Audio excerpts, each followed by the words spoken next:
Good evening, everybody. It's the January, June 3rd meeting of the Select Board for Richmond. I see we have a forum. And there is a sign-up sheet, Josh. Is that for speaking at? So that's just for general attendance tonight. We can talk about speaking at each individual item if you like, or if you want to lay it out now, go ahead. Let's lay it out now. If a number of people want to speak, it's best to have some kind of order for them so you know when you go up. So there is a sign-up sheet. We have two items on the agenda. One is a public hearing. The other one is, I guess, the THBC intersection conversation.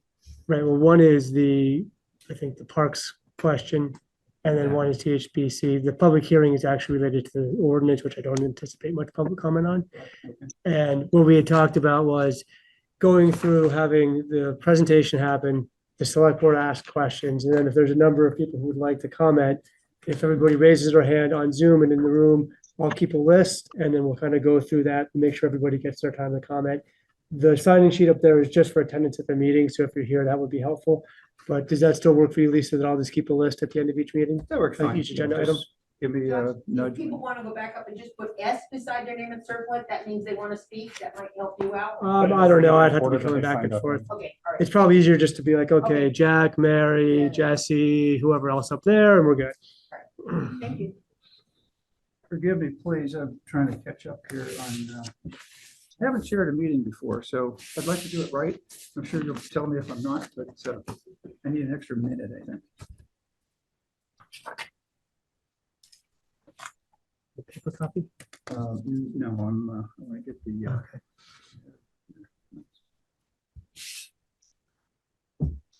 it was all in here until I closed up the computer. So. That's not it.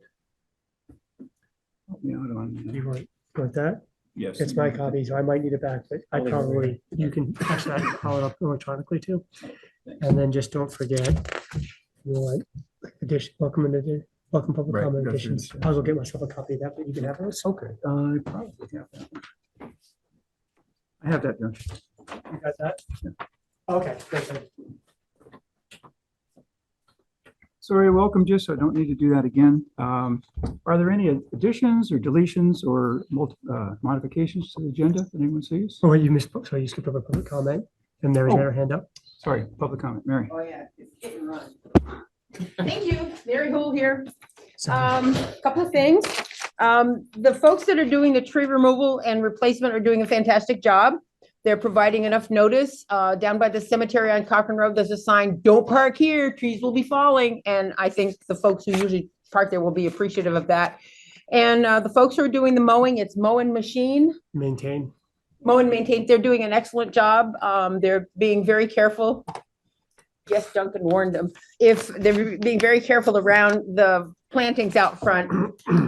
This Saturday night, I was going over to the park to water the plants that I had put in there, and there was no parking, so there was no watering that night.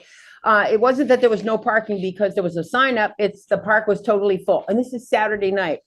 Sunday morning, I returned at 7 o'clock, and when I got there, there were 4 vehicles offloading bikes to go riding, of course, and then 6 more appeared. So by the time I was done watering, there were 10 bicyclettes that had utilized the park. When I was going around the park, I noticed a lot of trash that had made it close to the dumpster, and I really appreciate that they at least made it close to the dumpster. I did pick up that was on the ground, chucked in what I could, and put over here in the dumpster what didn't fit in there. The graffiti on the back of the band shell is really upsetting. And it's not that it's filthy, it's just that it's disgusting that something that is of the town's property is regarded so poorly. And Josh indicated that there is going to be a painting happening to replace the normal that is there, just a white paint.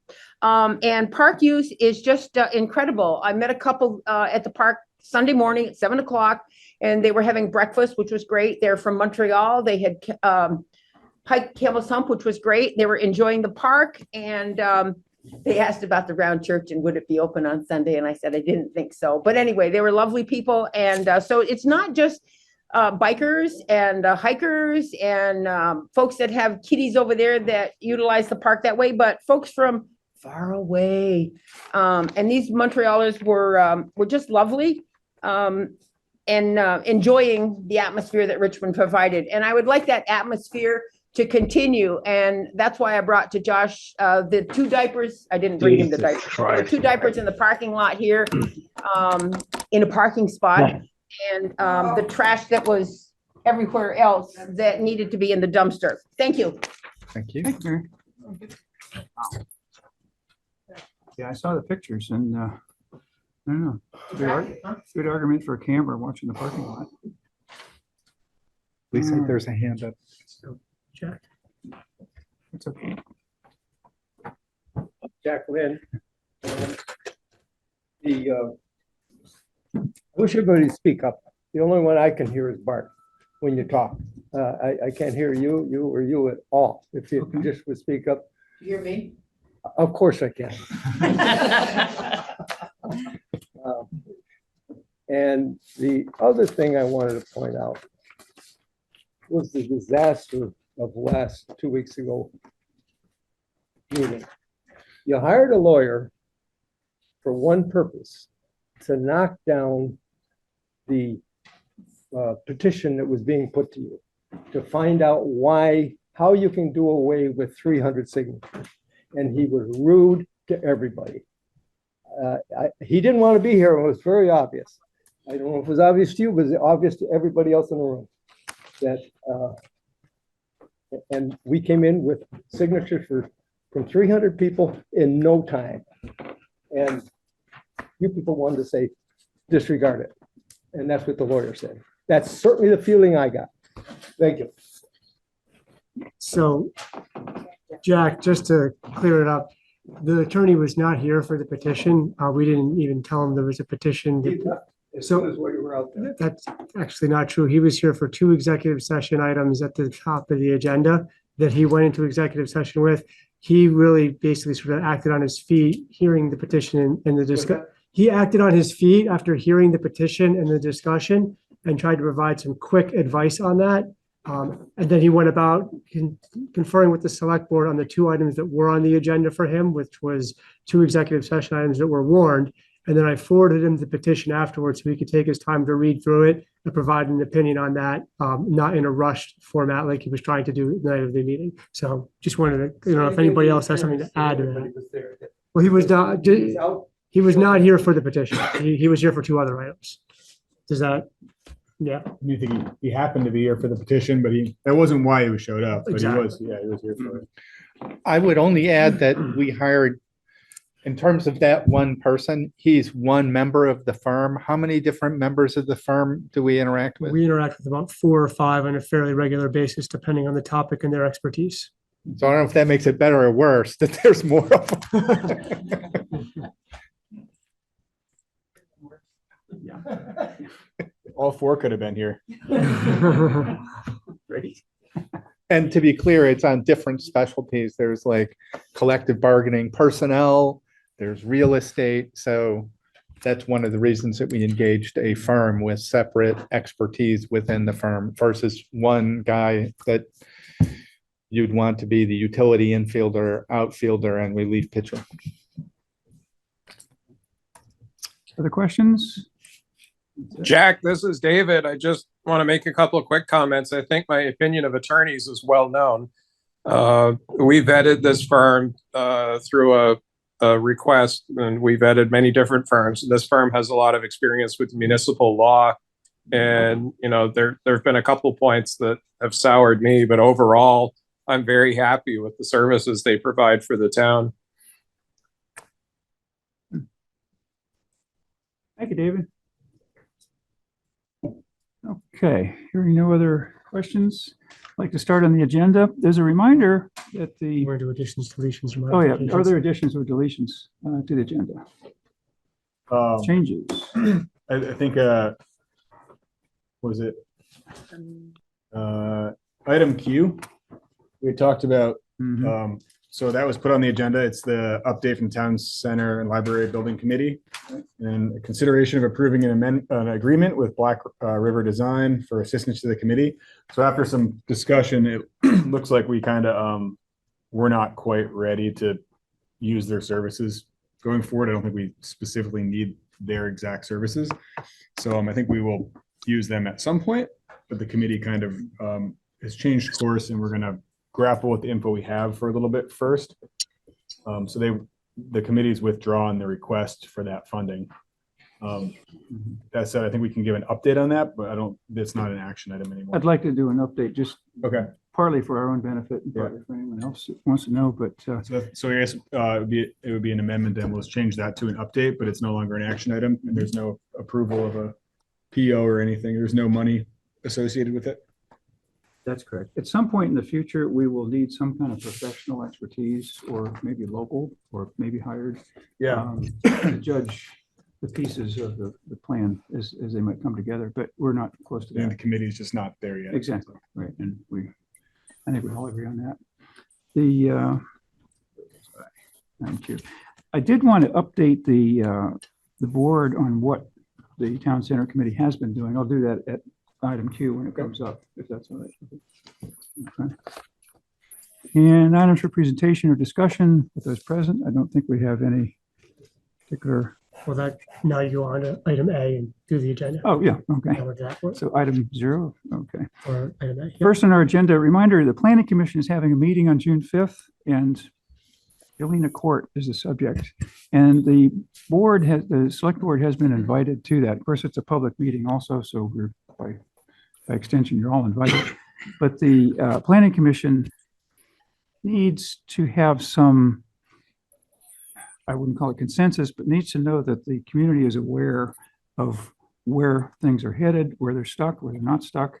And general awareness is better for everyone when decisions are going to be made. So there's a lot of ins and outs to the Jolina Court saga, might be appropriate.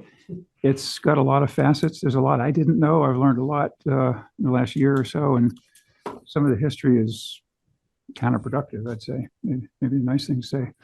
But it will be discussed at the Planning Commission. I don't think they're going to solve all the world's problems at one time, but I would advise anybody that's interested in that. That's when you're going to hear a lot of good things.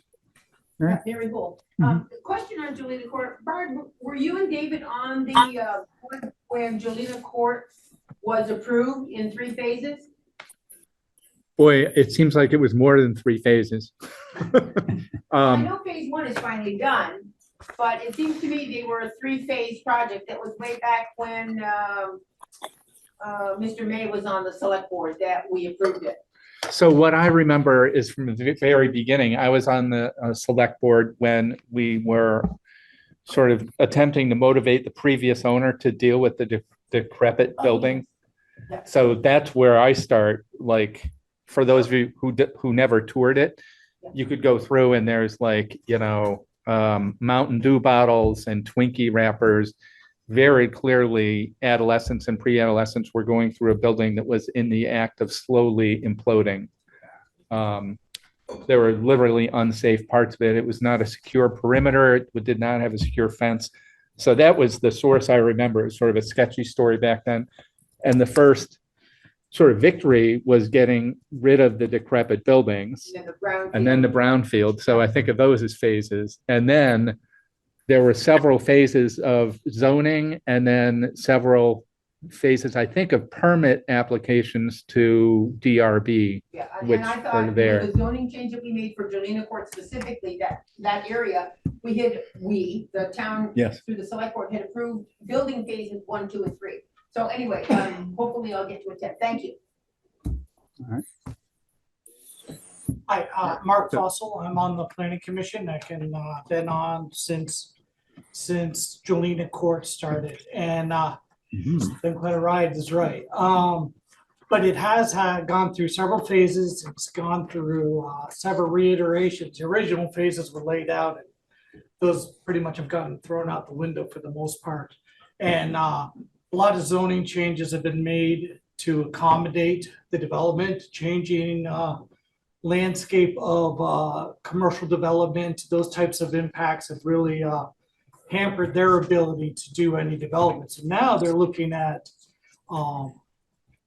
this building as phase 2, I guess you would call it, or phase 3 if you want to count the cleanup step as phase 1, is to build, right now they're zoned for an additional 31 units, and they want to increase that to a lot.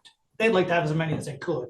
The plan, obviously, their business. The planning commission, most of the committee members are in favor of increasing the density further than the 15 units per acre to total of 45. They have 13 now, I think, or 14 now, so go 31 is all they can build. They designed the building on that with the first floor commercial. That was their game plan. Now they want to do away with the commercial requirement for the first floor and turn some of those into residential. And so the committee's not opposed to pulling back the commercial because there's no market for it whatsoever.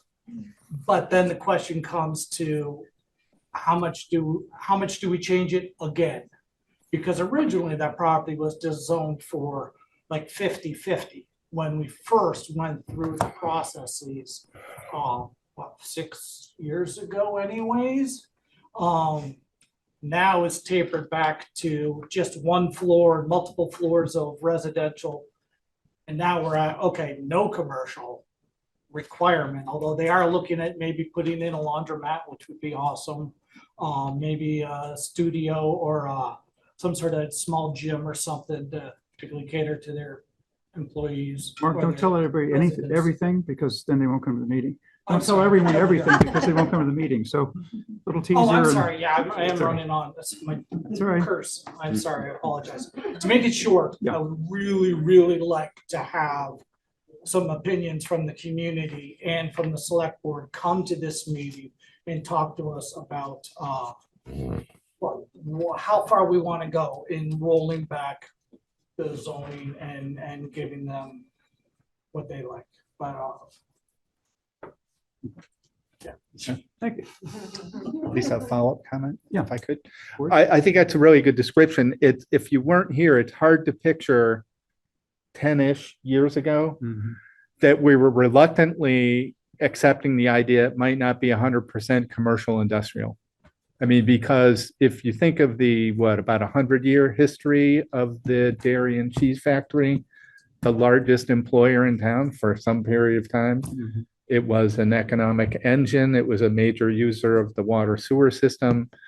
And so when that sort of downsized and then just froze and the building started to implode, it would appear to me it took a while for the town to sort of get its metaphorical arms around that issue, that this is not there anymore. What are we going to do? And the building sat empty for 20 years as it slowly imploded. So all that's ancient history. It just sets the stage for what seemed like a brilliant idea. Let's put a lot more commercial industrial retail there. And now the winds have slowly shifted to, man, it probably doesn't make any sense. It's really about residential and then maybe how many of what type, right? Is that, it's really, as Mark described, I think. The winds have shifted a lot in the last 10 years. Oh, thank you, Barry. Anyone else? Board? Okay. I'd like to move on to consideration of approval of projects presented by Volunteers Green and Browns Court Project Committee and follow-up from the Volunteers Green Roundtable. We've got quite a while on the agenda scheduled for this. Read my notes with my glasses on. So who's presenting for you guys? Would you mind if the entire committee comes up? Sure. We've That's all fine. been working hand in hand. Bring up a As chair long as we can hear you all. or 2 chairs.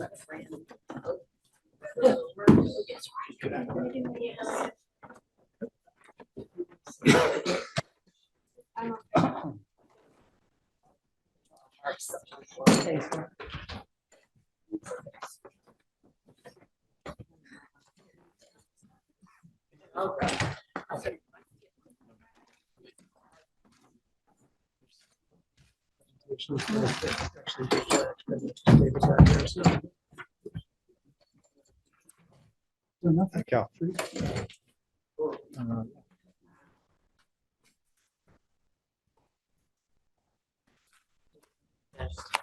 Just in case, Denise, if you guys would all introduce yourselves, so Yep. people. will Hey. know. We're going to Fuller. Part of them. Are you all good here? Yep. Welcome. We are so glad you invited us to come here, or you let us come here to talk with you. Couldn't stop you. Couldn't stop us.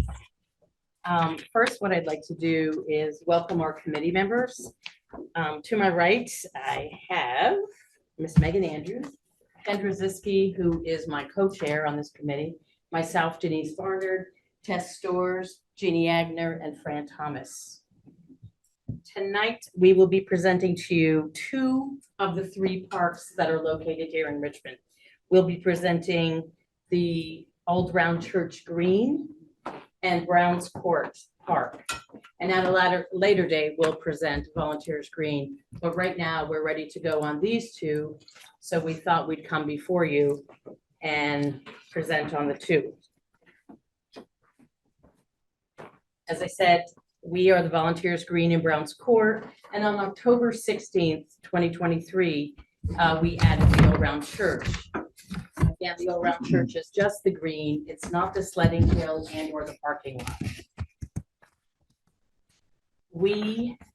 The committee was originally created, tasked with making recommendations, proposals to the select board on how to spend $450,000 of the 1.2 ARPA funding that the town of Richmond received.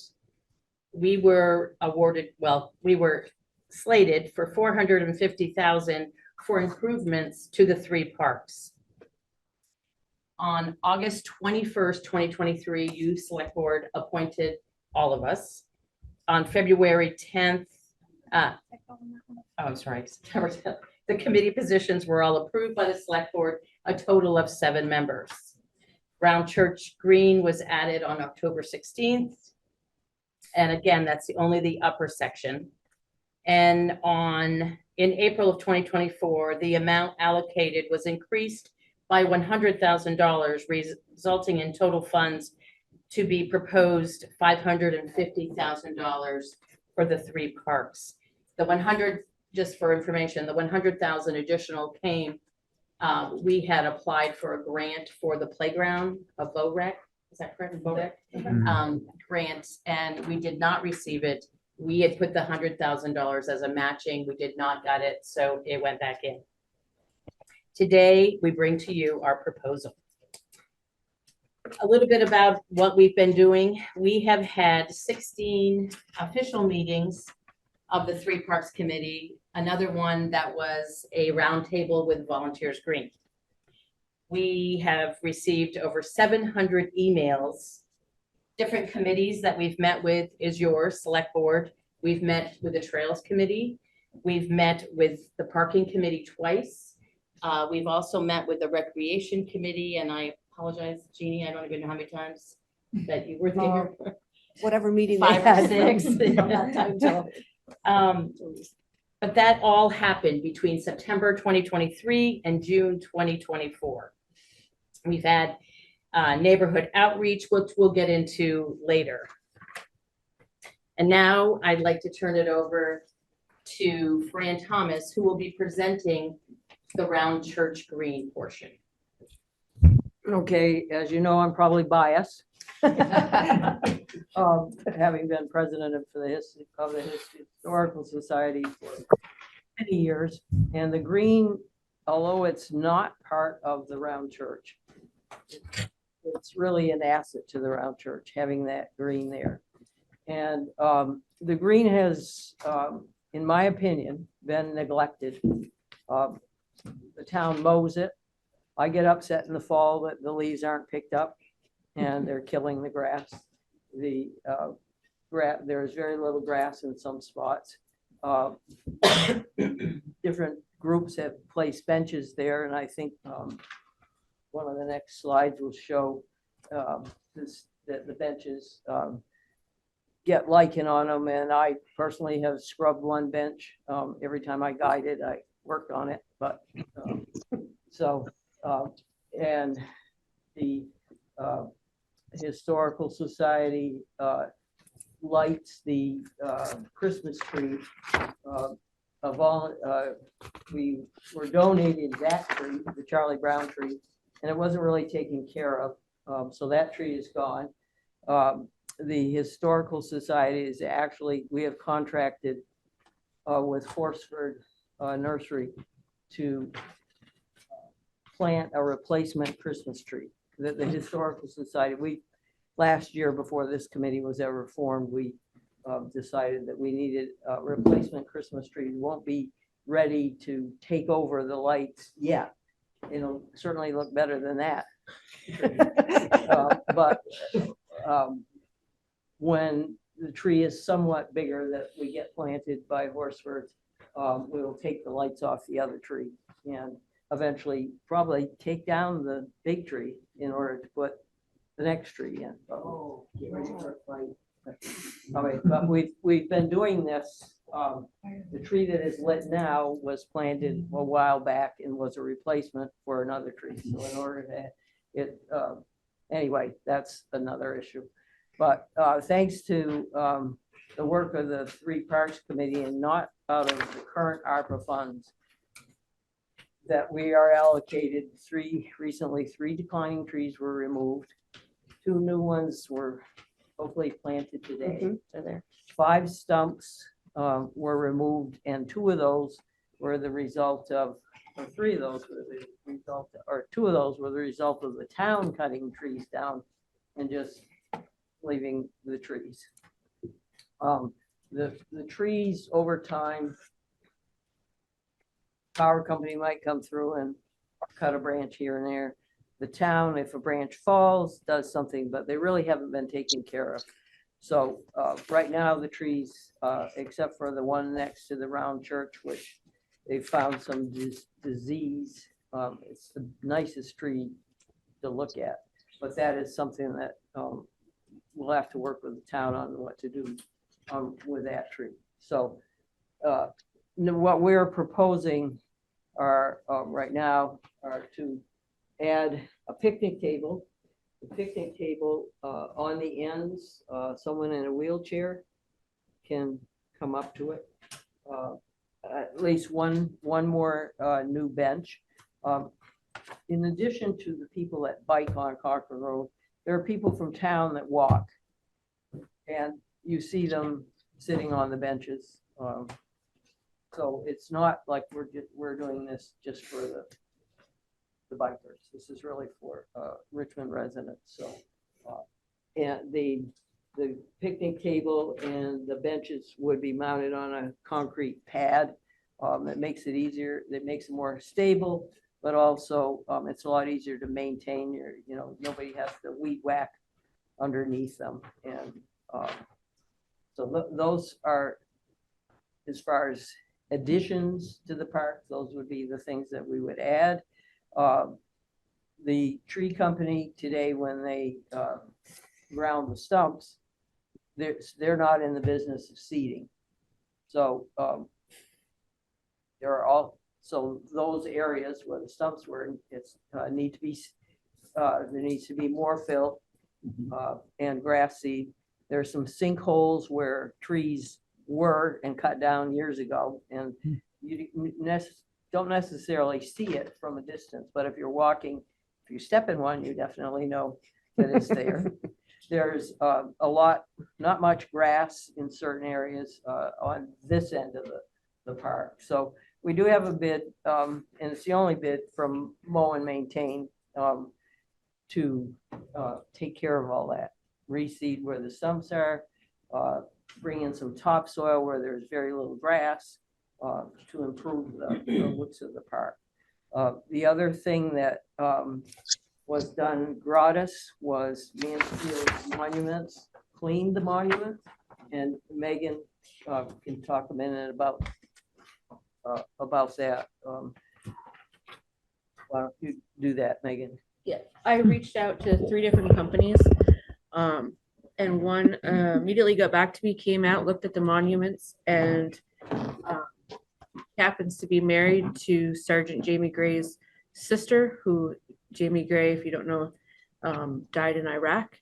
And one of the benches is Adam Mueller's bench, who also passed away. And in honor of him, Jamie Gray's family offered to do all the monuments for free. So all the monuments were done on May 15th. They look brand new. They had never been done. If we'd had to pay for them, it would have been $17.50. He does recommend that every 2 years they be done with a maintenance of $750. And amazing man to work with. He'll be local here in Jericho now, but they did an amazing job. What was the name again, please? Welcome, it's amazing. Thank you. So the Concord Monument, it may have been cleaned at some point, but it had not been cleaned for a very long time. And Mueller Monument have been installed there for quite a while, and that was never cleaned. They also cleaned closer to the round church. There's the War Memorial Monument that has a big plaque on it. And then at the church, we have on a rock a brass plate that says we're a National Historic Site. So they cleaned all of those. So the town needs to pay attention to the looks of those monuments and get them cleaned on a regular cycle. And the same thing with the trees. Acer Tree, as they did over the library, has been very good to work with. And they are recommending that probably every 3 years, we look at the trees and say, are they diseased? Are there some dead branches that need to come down because of people using the park, so that we're not having unskilled people come with their chainsaw and say, oh, this branch is dead. And that can actually, if we don't do it right, it kills the tree. So that is the type of maintenance for Round Church Green would be cleaning the monuments, watching the trees, and occasionally, reseeding grass, if, better maintenance on the grass, and finding a good way to clean the benches. We haven't actually figured out how to clean the benches. Some of them are made out of a wood material, some are composite material. And when, I scrubbed one every time I guided, and, for 2 or 3 times, and finally got it halfway decent, but we need to find a better way. And if the town can take responsibility for maintaining all the benches around. I mean, there are benches over at the park. There are benches out here that you want to be able to sit on. So that is where we're at Round Church Green, which I think is a a modest amount to bring that green up to snuff.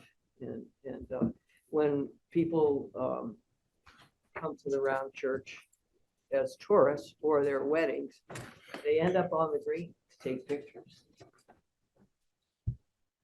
So I have a follow-up question, Lisa. So I think, on slide 7 here, you've articulated the sort of one-time project cost. You up in the corner said no do additional proposed maintenance, but then we've also kind of described maintenance that. Yeah. So this is kind of a parking lot topic, I think. But have you anticipated any notes that would say, here's things the town should contemplate for a future budget for ongoing maintenance Which would cycles? be the trees and clean. The monuments. So that's my question, is whether we should just be writing it down now, or whether that's a product. If we distribute the slides after, they're included in the notes that are attached with the Perfect. slides. And so Okay. It's something, hasn't been in the budget, but it should have been in the budget. And Fran, do you want to just go over quickly your itemization? Well, when it's an additional bench that matches the benches that are there that are kind of in a, colonial style. when you look at Brown's Court, the benches proposed for up there are not as fancy. Picnic table is a little bit more modern, and the concrete bases will be under each so that your feet would be on concrete. And as I said, the additional Christmas tree, which I hope is coming soon, is paid for by the Historical Society. The landscaping, I only have one quote from Mow and Maintain, but they did our parking lot down below when, it flooded and was ruined, and they did a good job. And then the monument cleaning, future maintenance. What we didn't include in our proposal was a long time ago, there was a fence around the round church. There were concrete posts and there were wooden rails. And we have a picture of that and how that really looked nice. So from the Historical Society point of view, we would love to see that. But just to get Gary Bresser price, just to get the concrete, not concrete, granite posts, sorry. Right. Granite posts, that was like $25,000. And then that's not any rails or possibly chains, which, would be a dream of the Historical Society to do that, but we didn't feel that that was something that we would consider. Lisa, Yeah, Jay. one item I wanted to ask about was the cost of the bench. You saw me looking at my phone. I wasn't texting. I was looking at the cost, just Googling, cost of a composite bench with the metal sides. And I was getting like in the range of $600, $700 from a lot of different vendors. I know matching the ones that are there is the goal. And you've already said Brown's Court benches wouldn't be as expensive. My question would be, what if we didn't have to match and we replace the bench that's already there? If we're getting $600 a bench, we could get several benches for that cost. Did you look into replacing the bench that's there so that we would not have to exactly Well, match it? there's like 4 or 5 benches, and several of them are memorial benches.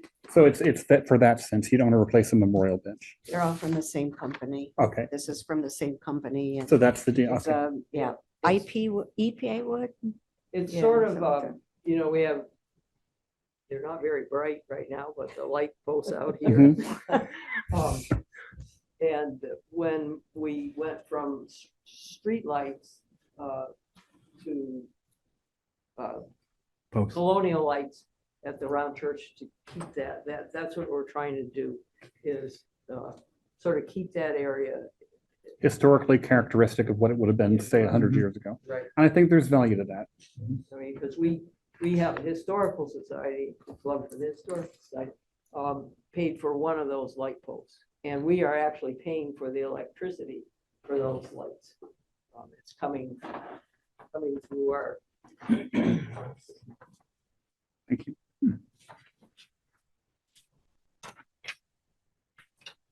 Any other questions for?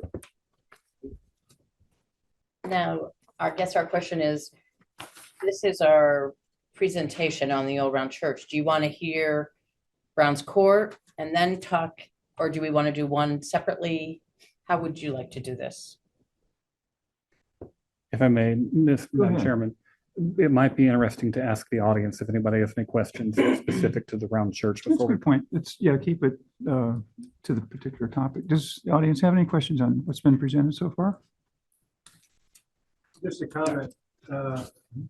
I've made a joke to a number of people. You had a tree cut down over here by the library that was a spectacular grain, and I had said I was going to build a lectern or something like Arkansas does. But that wood could have been cut up and made a beautiful bench. It looked like it was bird's eye maple, just at the end cut, but they cut it up into 16-inch pieces. And I would. Anytime you get a tree that you want to save, I'll get it cut up and stick it up for you. I'll volunteer, because it's a shame to waste Good something wood. like that for firewood. Okay. Go ahead. Next one. Moving on to Brown's Court. The line that you see, the reddish orange line, we hired Chris, or I should, excuse me, the select board hired Chris Haggerty from Button Professional Land Surveyors to survey Brown's Court. And he did, in our opinion, our committee's opinion, a remarkable job. The survey data went back to 1905, 1906 to present day. When Chris was done doing the survey, the acreage on the lot is 3.13, with the actual open land was 2.2. When I say open land, there are boundary setbacks, there's overhanging branches. So I just wanted to let you know that the outline in red is the actual lot at Brown's Court Park. Denise, Yes, like the back of the backstop, that's a ravine. yeah, excuse me, there's a big ravine too. And over on the far side as well, there's big ravines. So even though you may own it, it may be down in the ravine. Lisa, can we ask questions as you're going through here? Sure, absolutely. I think that'd be better. Yeah, It's- those will get lost. Were you surprised by these boundaries? Anybody? I was absolutely. Triangle. You There's know, a couple little quirks. Yeah. with the dog leg there. Yeah. Yeah. There's a way to work with that, but it's not, something we can discuss. In public, as a- Yeah, that's fine. It would involve negotiations that are not public. Right. But it's a, workable. Get rid of that. But I just want to give a shout out, our committee wants to give a shout out to Chris Haggerty. Like I said, he answered so many of our questions and so many of our calls, and he was wonderful to work with. So thank you, Select Board, for hiring him. The next page you'll see is we're going to talk about public outreach. This is a sign that was put up from the drawings that you all have seen previously of the proposed park that John Lynn, who is a local architect, designed for our committee. I do want to note, John is here tonight, and I didn't ask him here to embarrass him, but John would not let us pay for anything. He did this totally free for our committee. And I can't tell you how many times we called him, emailed him for questions we didn't understand, and he would not submit a bill, even though we tried to reimburse him. So those are the drawings. So we put them up at Brown's Court because you would mention that you wanted us to do public outreach. You wanted to get information out to the area. So this is one of the things we did. The second thing we did is we bought little flags, or excuse me, the town of Richmond bought little flags at the hardware store, and we marked out the pickleball courts in its entirety, and that was there for 2 weeks. And we marked out the bocce courts, and we marked those all out. So a lot of people were asking questions, what's going on? What's going on? So that was part of the outreach. We had neighborhood meetings with the residents of Brown's Court, especially when they saw us there a lot, talking to Acer tree people, when we were talking to all the different contractors that we use to get quotes. So they knew something was going on. So every time that we saw a neighbor that was in the park, we would try to keep them abreast of what was going on. Let's see, we did front porch forum post. We talked about it at town meeting. We've done the sign. One little note, well, I'll wait till we get to that slide. I think we go on now. So proposed plans. Now I am going to turn it over to Tess Stores, who's going to use her teacher voice because she's the quietest on our committee. Okay. Before I begin talking about pickleball, I'd like to share with you something that was said at our last committee meeting. As we were preparing for this presentation, members of the committee reminded me that I should use my teacher voice. Little did they know that I would carry it one step further and go into full teacher mode. I want you to know that right now, I'm looking at all of you as high school students, and that this is room 421 at MMU. The setup of the room is a little bit awkward because my back is facing the guests, but I know that they're going to behave themselves. It also falls into place as to what a former college professor said to my class. First sentence, first day of class. I'm going to talk about discipline today. You keep your troublemakers in front of you so you can watch them and you keep them close to you. And that's all I'm going to say on the subject. Let's move on. Works for me. Okay, so let me begin my spiel about pickleball. Better pay attention, folks, because if I get into real teacher mode, there might be a pop quiz. Now, I know that for most of you, it's only been a few years since you've been out of high school, but the quiz might be as simple. I'll ask a question, somebody raises their hand, I'll call them to give me the answer. It also might be that I will purposely and blatantly make a mistake in my speech, and just to make sure you're listening to me, I'd ask you to call me on it. I'm going to begin talking about pickleball in general and about what I've seen happening in Chittenden County. And at the end of this lecture, I'll talk specifically about pickleball in Richmond, Huntington, and Bolton. I started playing pickleball in 2015 in Colchester. I took a class through their recreation department where I met several Colchester people and people from other towns, and I continued to play with them, with some of them on a regular basis. When I first started playing, the majority of people were in the 60-plus age bracket. About 2 or 3 years later, around 2017, 2018, our group noticed that some younger people were joining. I'd say people in their mid-40s and 50s. And after the pandemic, an even younger crowd started showing up. After watching the younger people play, I kept thinking to myself, I wish this sport was available when I was their age. And then I quickly realized I can't turn my clock back. I'll never be 20, 30, 40, 50, or even 60. So then I had to rethink it. And I thought, wouldn't it be great if my town of Richmond could have courts that are easily available to people of all ages? And this includes adults as well as kids. Richmond Elementary does teach pickleball as part of their phys ed curriculum. I continue to think of that thought of making it available to people of all ages. Whenever I see families playing together, groups of young people, groups of people with mixed ages, and that's why I'm here tonight, to talk about accessibility. I'm not, even though I am a former math teacher, I'm not going to dwell upon the statistics. I think it'll suffice to say that the Fitness Industry Association has taken care of that for us. Statistically, they've done their research and they found that pickleball is the fastest growing sport in the United States. It was for, I think, 3 or 4 years. At one point, over a 4-year span, they realized it was something like 171%. They also did their research and found that the average age of the pickleball player is decreasing. So it's not something that is unique to Vermont or to Chittenden County. So you're probably wondering what makes pickleball so popular.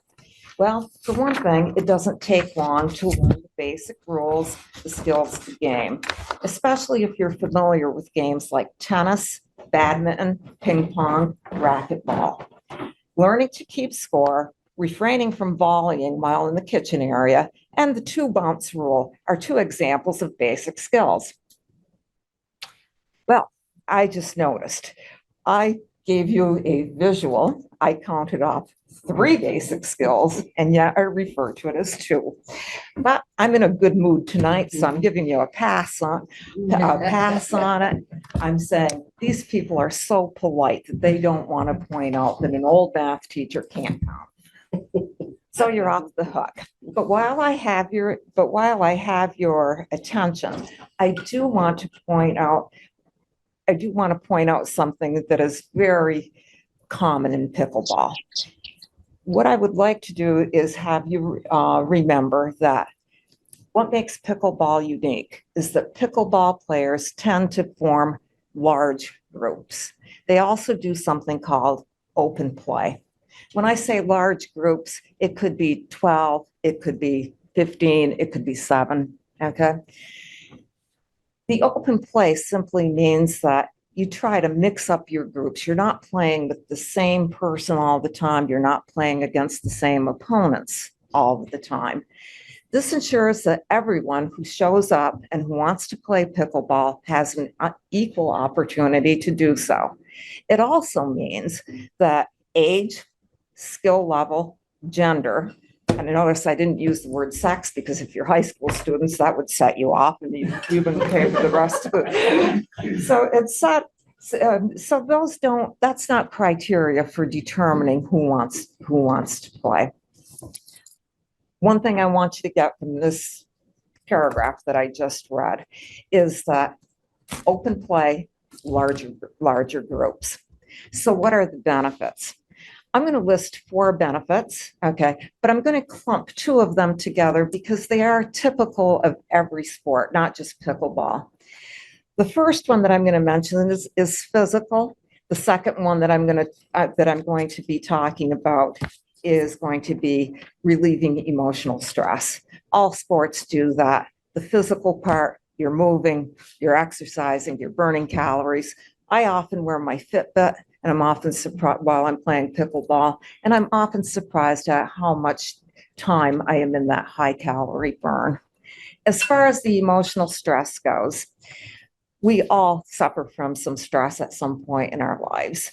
Okay, we encounter it in any form. It could be work related, it could be health issues, it could be working with young children, grief, financial, the list can go on and on.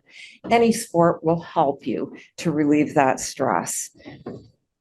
Studies have shown that physical activity as well as mental focus helps to relieve the brain of that stress.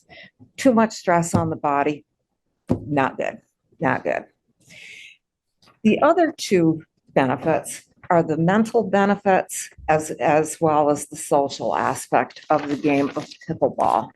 And this is where I think pickleball has a slight edge over other racket and paddle sports. While the basic rules are easy to learn, there is a mental process that is taking place. For example, determining where you should position yourself on the court to receive the ball, where you should return the ball, what kind of shot should you take? Should it be a dink, a slam, a lob over your opponent's head? These are quick on-the-spot decisions, okay? Now, where pickleball has that advantage, it goes back to the fact that you're switching partners, you're switching opponents. So not only are you having to be aware of what you're doing, you have to be constantly evaluating what type of player are your opponents and your partner. And that's where I think is one of the key differences between pickleball as opposed to some other paddle and racket sports. As far as the social aspect goes, again, a reminder, we play in groups, okay? And there's also the type of play where we mix it up. Since that happens, I spoke about open play for the playing part. Well, the same thing is true for people sitting around to wait for the court, okay? I might be sitting with, if there are 13 people, we get to the court. Ideally, it would be very nice if there were 3 courts available for us. But realistically, at busy times of the day, which tend to be early morning, early evening, that's not going to happen. So if we get 2 courts, we're going to have 5 people sitting out. Now, if I'm sitting out in one game, I might have 4 other people with me. If I play a couple of games and then have to sit up again, those 4 people that are sitting with me may be entirely different. So I'm interacting with a group of different people. Okay, now I say we're interacting. It can be a conversation about anything. We brag about our kids, our grandkids, we ask how, complain about the weather. It can be anything. And it can also be cheering for the teams that are out there playing. Friendly heckling is an accepted part of pickleball. There's a lot of laughing going on during pickleball games. At one of these meetings that I met with you, I mentioned how a number of towns have converted tennis courts to pickleball courts. Okay, for those who are not present in the class, not enrolled in my class at that point, I'm just going to give an example. Conversion. Okay, some towns like Essex, for example, at their Pearl Street Park, they started off with 2 tennis courts. They left 1 tennis court alone and they completely converted the other tennis court into 4 pickleball courts. Okay. Some towns chose to take Colchester, for example, at Bayside. They have 4 tennis courts, 2 on what they call the lower field, 2 on the upper field. So what they did is they kept them as tennis courts, but they did mark them with pickleball lines. So they now have 4 pickleball courts. And there are others, but to save time, I won't go over all of those. The private sector has also jumped in on the popularity of pickleball. Just this winter, Catamount Pickleball on Community Drive in Williston opened up. It is only a pickleball place. Sorry, you're eating into your other group's time because we got about 8 or 9 more minutes for you. I'm sorry, my hearing is. Oh. Running out of time. Yeah, you're eating up other people's time if you go too much longer. Sorry, okay, I'll skip the part about the private sector. Yeah. Enough about pickleball in general, and let's talk about passion. Sorry to disappoint you. I noticed that some of your ears perked up, some eyes opened a little bit wider. I'm not going to be talking about the birds and the bees tonight. I'd like to talk about how pickleball found its home in Richmond and the interest and passion the members of the Community Senior Center demonstrated to make it accessible. Mike and I introduced pickleball to the Community Senior Center in 2016, and we were and still are amazed and delighted at the number of people who pursued the sport. Shortly after our introduction, different people found different places for us to play pickleball. Holly and Keith Chase arranged for us to play at Bolton Jess, I'm sorry, Valley. I'm going to interrupt. I want to know the facts. Okay, can you go to the facts? Okay. I'm sorry, but Okay. I know you're on a roll, but Okay. Yeah. All right. we want to hear what So just the meat is. show where they are on the map. Okay, what we would like are the 4 pickleball courts to be placed right above there. Okay. Oh, okay. I'm sorry. This blue. Blue or the purple, that's the pickleball. Right, the purple, yes, yes, okay. Again, it's all a question of accessibility, okay? Currently, we have several senior center pickleball nets, and the balls are stored in various locked locations. At the town hall in Huntington, church in Huntington, the schools, somebody keeps them at their home and brings them when we play at Camel's Hump. Okay, I realize that pickleball's courts are expensive. The first quote I received in December was between 110 and 115K. On the second quote I received, it was between 125K to 140K, depending on whether drainage pipes were necessary. I'm waiting for a promised estimate from the third company. Before we leave, I want to assure you that Teacher Tess has given you an A for your attention. Your homework is to think of this statement. Our town can and should be proud of the recreational options that are available to our children, but we must not forget that adults of all ages benefit from the mental, social, physical, and emotional aspects of recreational sports as well. With that said, class is dismissed. So All right, I have 2 questions. Yep. So this is a math question. Are you familiar with the ARPA survey summary report? Yes, I am. 12, 14, 22? And I think that we're going to to address what I think you want to ask. Well, you're obviously a vociferous ambassador for pickleball, That's a good term. which is both a good thing and a bad thing. Okay. For those of you who are not familiar with the survey, the number of times it was suggested by respondents, pickleball courts was 24. Do you know what ranked higher than pickleball courts? Tennis courts. And what year was that done? I can't remember. 12, 14, 22. Right. 39 people asked for tennis courts, 24 people asked for pickleball courts. So my question is, and I brought this up before, so it won't be a surprise to at least some of you. Have you considered a multi-use court?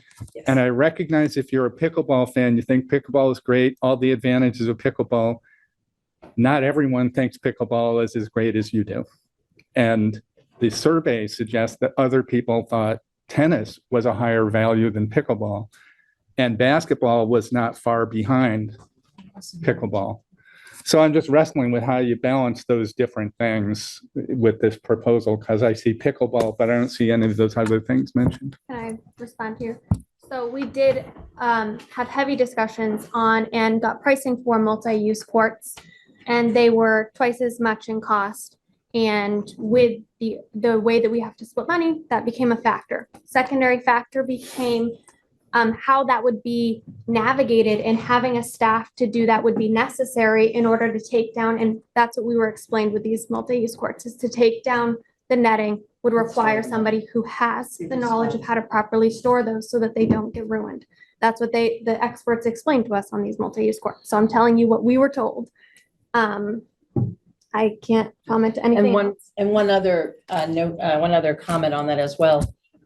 We wanted to try to provide the most people in Richmond activities, where if you have a tennis court, the max is 4. If you have 4 pickleball courts, that's 16 people, and they're always rotating, and then the open play. So we tried to maximize recreation activities for the most people in Richmond. And knowing, and I don't know if you have the percentage test, but all the data that we received, how fast pickleball is growing. So I've actually read this myself, so I'm aware of that. And I've seen it in full disclosure. I'm playing tennis because I'm trying not to jump into pickleball until I'm old. You'll never age. And I apologize, we're running behind, but we will make it fast from now on. Do you want to explain the cedars? Well, I just want to say that a while back, there was an effort to get some tennis courts. That's right. It went nowhere. There was no real enthusiasm. Well, there's no place and no money, because at the time, I actually was on the board at the time, and at that time, a tennis court was estimated at $60,000, and we couldn't come close to coming up with $60,000. We've got $330 in the tennis fund. That's what was, Yeah. donated. That's actually 300. 300. Okay. Yeah. And Years ago, I actually Yeah. got plans for tennis courts up at Brown's Court when I was on recreation. And the town didn't have money, and there really wasn't any enthusiasm from the town for tennis courts. But I've seen the enthusiasm for pickleball at all ages. When I was taking the town tree warden up to look at the trees. Oh, pickleball! I'll be happy to learn how to play pickleball. A number of people that I've interacted with that haven't played pickleball are excited about the idea. so do we think the survey is an anomaly or outdated from I think 12, 14, 22? I would say, Well- I don't remember how the survey was worded. The survey was, I was in charge of the survey for what it's worth. There were a lot of things on the survey that were discarded for one reason or another. Among them being a full recreation center. We don't have $30 million. We would love an indoor pool. I would love an indoor pool. We can't afford that. So there are some things that were disregarded just because they were just completely impractical. Bart is correct. Tennis was on the survey of twice as popular, and there are some people in town who are very avid tennis players. Were we to do a townwide vote, I don't know how it would come out, because there may be people who wanted both, but just thought they were limited to one suggestion. You know, it wasn't scientific. It was just as open as we could possibly make it. I would be very interested in hearing from some of the people here tonight during the public question period what your thoughts are. I tend to veer toward the idea that you can have many more people playing pickleball simultaneously than you can tennis. And that does, since one of the reasons the ARPA money was given to towns was to increase town health. That was actually a stated goal of the law. The more people we get involved, getting regular intense cardioactive exercise, the more in keeping with the law we are. And so that tends to sway me more toward pickleball, despite the fact that tennis, if we had tennis courts, if we had places to put them, they would get used. I don't think it's that they wouldn't get used. I just think that my gut says we get more people playing pickleball, but I'd still like to have tennis if we could manage it. There's a hand in the audience. Lisa. Lisa. Question back there? Sorry. My name's Jane Sheridan. Lived in Richmond since 1995, but I was a school principal, so I didn't meet any of you. Now retired. I get to play pickleball, but I have to drive to Huntington. This morning in Huntington, there were 15 people for 3 courts, and we played. So I drive a half an hour every morning down to Huntington for these beautiful courts that the community center helped, Richmond Community, or the Richmond Huntington Bolton Community Center helped pay for. We do play outside in Richmond at night in the summer behind the Camel's Hump Middle School, but the courts kind of have grass growing on them. And the ball goes this way and that way, and it would be really nice to have courts here in Richmond. So just to, I played racquetball for years and went to national tournaments. And pickleball was just starting up in 2014. In Tennessee, Florida, and Texas had huge pickleball. And during COVID, all the racquetball courts got closed down because you couldn't do it. And so all my friends, numerous people, have gone to pickleball. And I think your survey is outdated. So Jack, are you saying you'd be a pickleball hustler? What's that? You're going to be a pickleball hustler? You're going to take all our money? No, I don't. No, I can't play.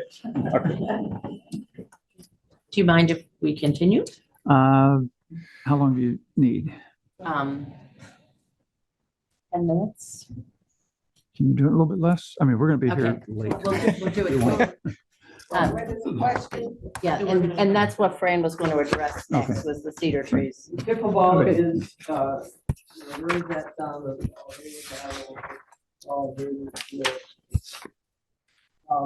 One way that we feel that we can address some of the noise would be to plant cedar trees along the eastern border of the pickleball court. On the northern border, it's the ravine and then the street, but on the eastern. There are softer patterns that can be encouraged. That would be how we try to address the noise. One quick thing, Fran, the trees would be mature trees, not seedlings, right? Uh, You're not starting with trees this time. No, but 4 to 5 feet. Okay. I mean, it's still gonna take them It's a good. while to get really tall, but Mhm. that would be our trying to adjust noise. Mhm. The other way to is set certain hours for pickleball, so that, you know, even though it's light out till 10, 9 o'clock, 9:30 in the summertime, you'd set hours, so morning hours and evening hours. so to quickly just summarize the plan that was outlined in the bullet notes, we've got the pickleball courts, some maintenance to bring the softball field up to date. We worked with Josh on some numbers for that, and you'll see that at a later slide. And we have a 30-car parking lot. We kind of increased that number from the 20 due to the added volume that would happen, some additional benches and picnic and a shed. So this is the parking lot specs. The parking lot would be 63 feet by 147. As Kendra said, 30 spaces, 2 of which will be handicapped.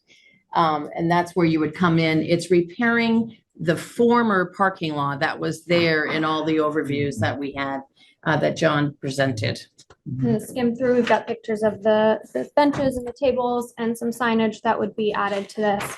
So here becomes our costing of all of the numbers associated with that whole list of proposed plans, with one speculation being, we've got quotes for the parking lot being done by outside contractors versus Pete's team. And if they can do it, it saves a substantial amount of money, about estimated upwards of $25,000.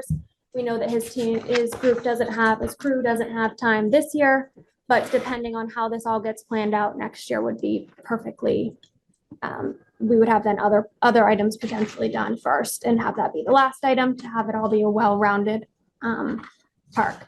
So the proposed amount, if we use his crew, is the $189,162, as opposed to if we have to do outside contractors, about $214.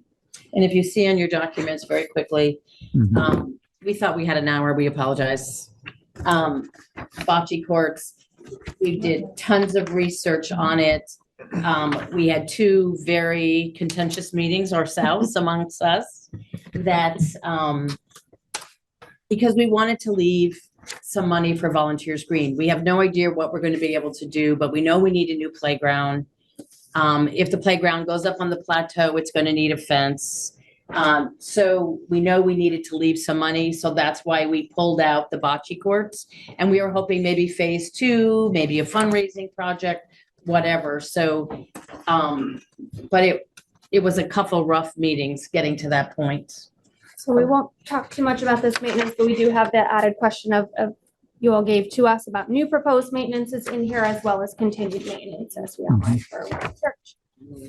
We kind of already talked about some of this with the multi-use versus tennis courts, and that brings us to the total numbers here of the two parks being somewhere between 200,000 if we can use Pete's town crew, or 225 of our 550, resulting in somewhere between 325 and 350 for volunteers. That would remain in the ARPA fund earmarked for Volunteers Green. I just want to say, I'm not the chair, but thank you very, very much, because I know the ridiculous amount of work you guys have put into this. When I say ridiculous, I mean, not in a bad way. I mean, you guys you took the ball and really ran with it. These meetings of theirs have gone on for literally hours. They have done an enormous amount of preparation. All the numbers here are very well researched. Yeah. And that's admirable that they put this much work into it. I've got one question. There's been a suggestion that a walking path be at Browns Right. Court. We've there had any- some people contact us and wanted us to keep 10 feet. And setbacks are only 5 feet as per your regulations in town from the boundary line. But we did keep, because of the ravine, but we did keep 10 feet on the far side all around. And it's pretty much 10 feet all around the outside, so people can walk with their dogs, because there's a lot of dog use up there. I think there's 30 feet. In some places, Yeah, there's 30. like that, But there's plenty of Makes places. sense. It's not a Enough formal room. path, but. But you could walk. It's pretty level. I mean, unless they go in the ravine. It's pretty And when level. there's not a softball game going, they can use Right. all They of can it. cut Sure. it. That's the only place that it gets narrower, but we're not gonna move the Right, softball. but if somebody comes to want to walk their dog in this area between the pickleball courts and Mhm. there's not gonna be a fence at the outside of the softball field, Correct. but they can, They can get by. yeah. Okay. All right. Lisa, in some of our conversations, like at town meeting, the neighbors of Browns Court were active participants. So I'm wondering if there are any neighbors who have comments here, Good point. just because the people who most immediately impacted are the people who live there. I'm Alan Oliver. I live at 88 Browns Court, which is right adjacent to the ball field near the entrance. Okay. I've seen what they're doing with these plans, and I have no problem at all with what they intend to do. That's good to know. Thank you. I really recommend the select board back them up. Thank you. Anyone else? It's pretty ringing endorsement. I think I'm Carolyn Marshall, and I'm on Browns Court. But I'm a little disappointed in doing away with the bocce courts. Yes.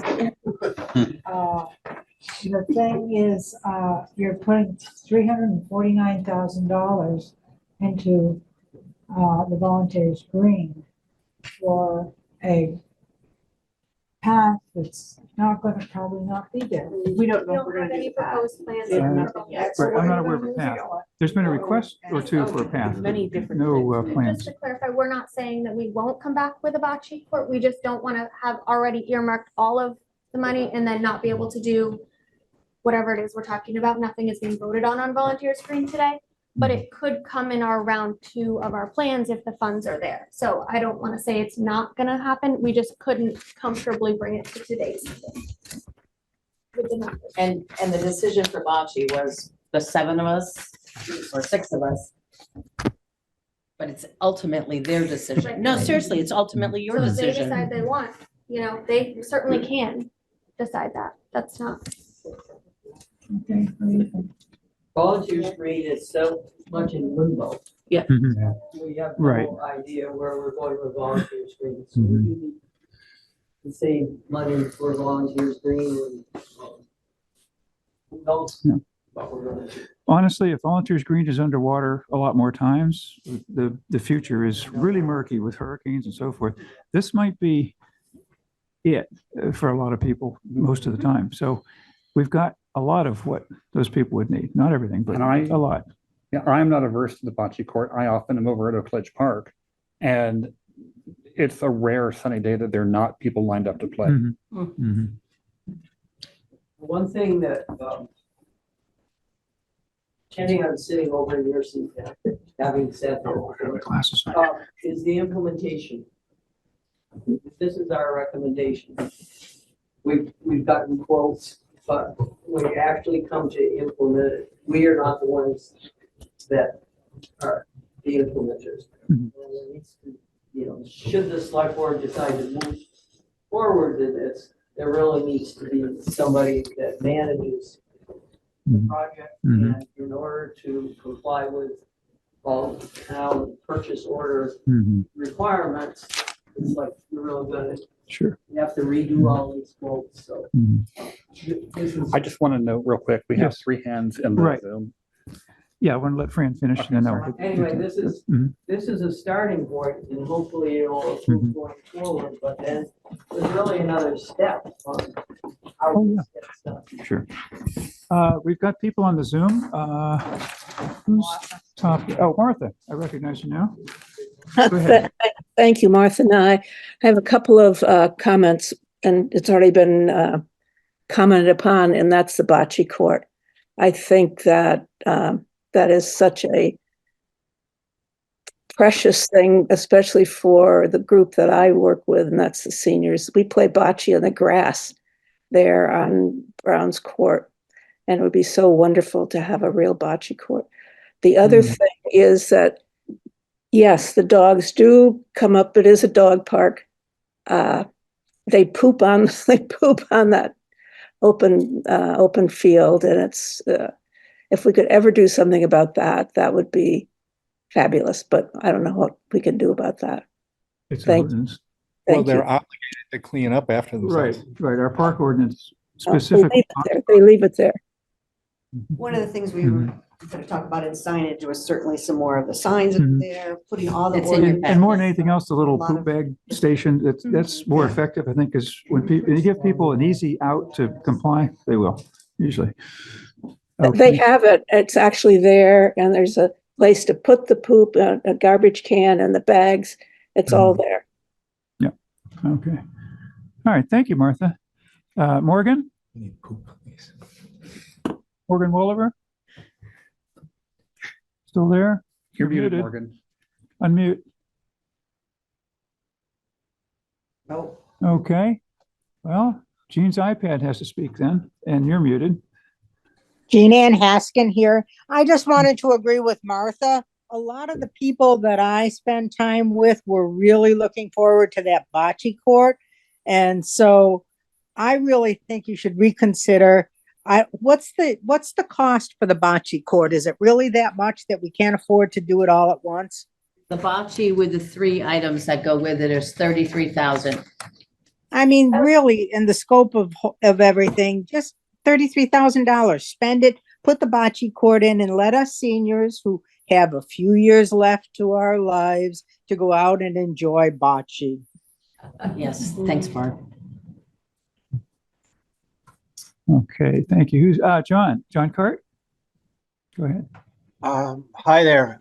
So I just want to make, you guys kind of touched on it and then went away from it, but the idea of putting that walking path around the outside of Brown's Court, a walking path also got some votes on that ARPA survey. Although the committee was just dismissing the survey numbers and disregarding them for the tennis courts, but putting the walking path up there, while it wouldn't be as long, it wouldn't require nearly as much in the way of maintenance, repairs, and would last a lot longer. Thank you, John. Good points.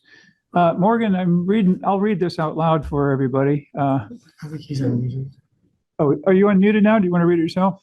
Yes, hi, it's Melissa. I am unmuted, and I thank the committee for considering cedar trees for noise from pickleball, but pickleball noise is very well documented as being a real nuisance. Towns have been sued over pickleball noise, and I would please ask the committee to consider doing an actual pickleball noise test in the area, which could be carried out quite simply by just hitting some balls around at near the entrance of Brown's Court to see how the noise carries throughout the neighborhood. Pickleball, I would love to play pickleball. I'm just concerned about the noise. It is a very irregular, loud talking sound, and I don't really feel like it was addressed as in-depth this evening as some of the other aspects of pickleball. Thank you. Let's see, that's everyone off the Zoom.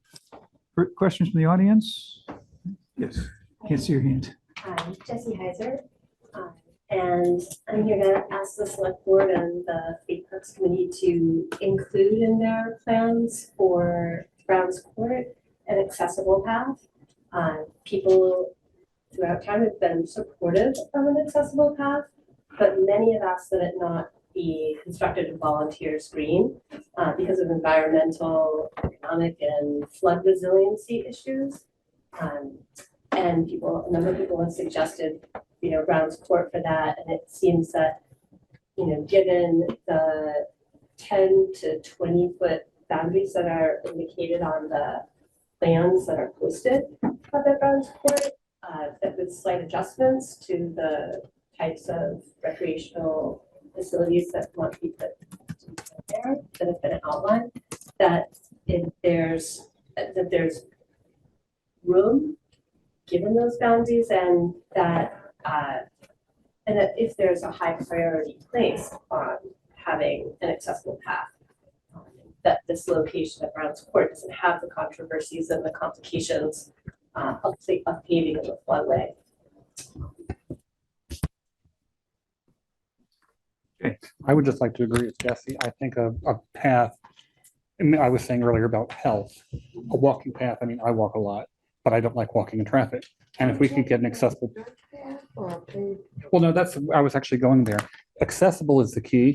What constitutes accessible? Is gravel accessible? Is crushed stone? A lot of people are averse to paving, but I think that's more down in Volunteer Green.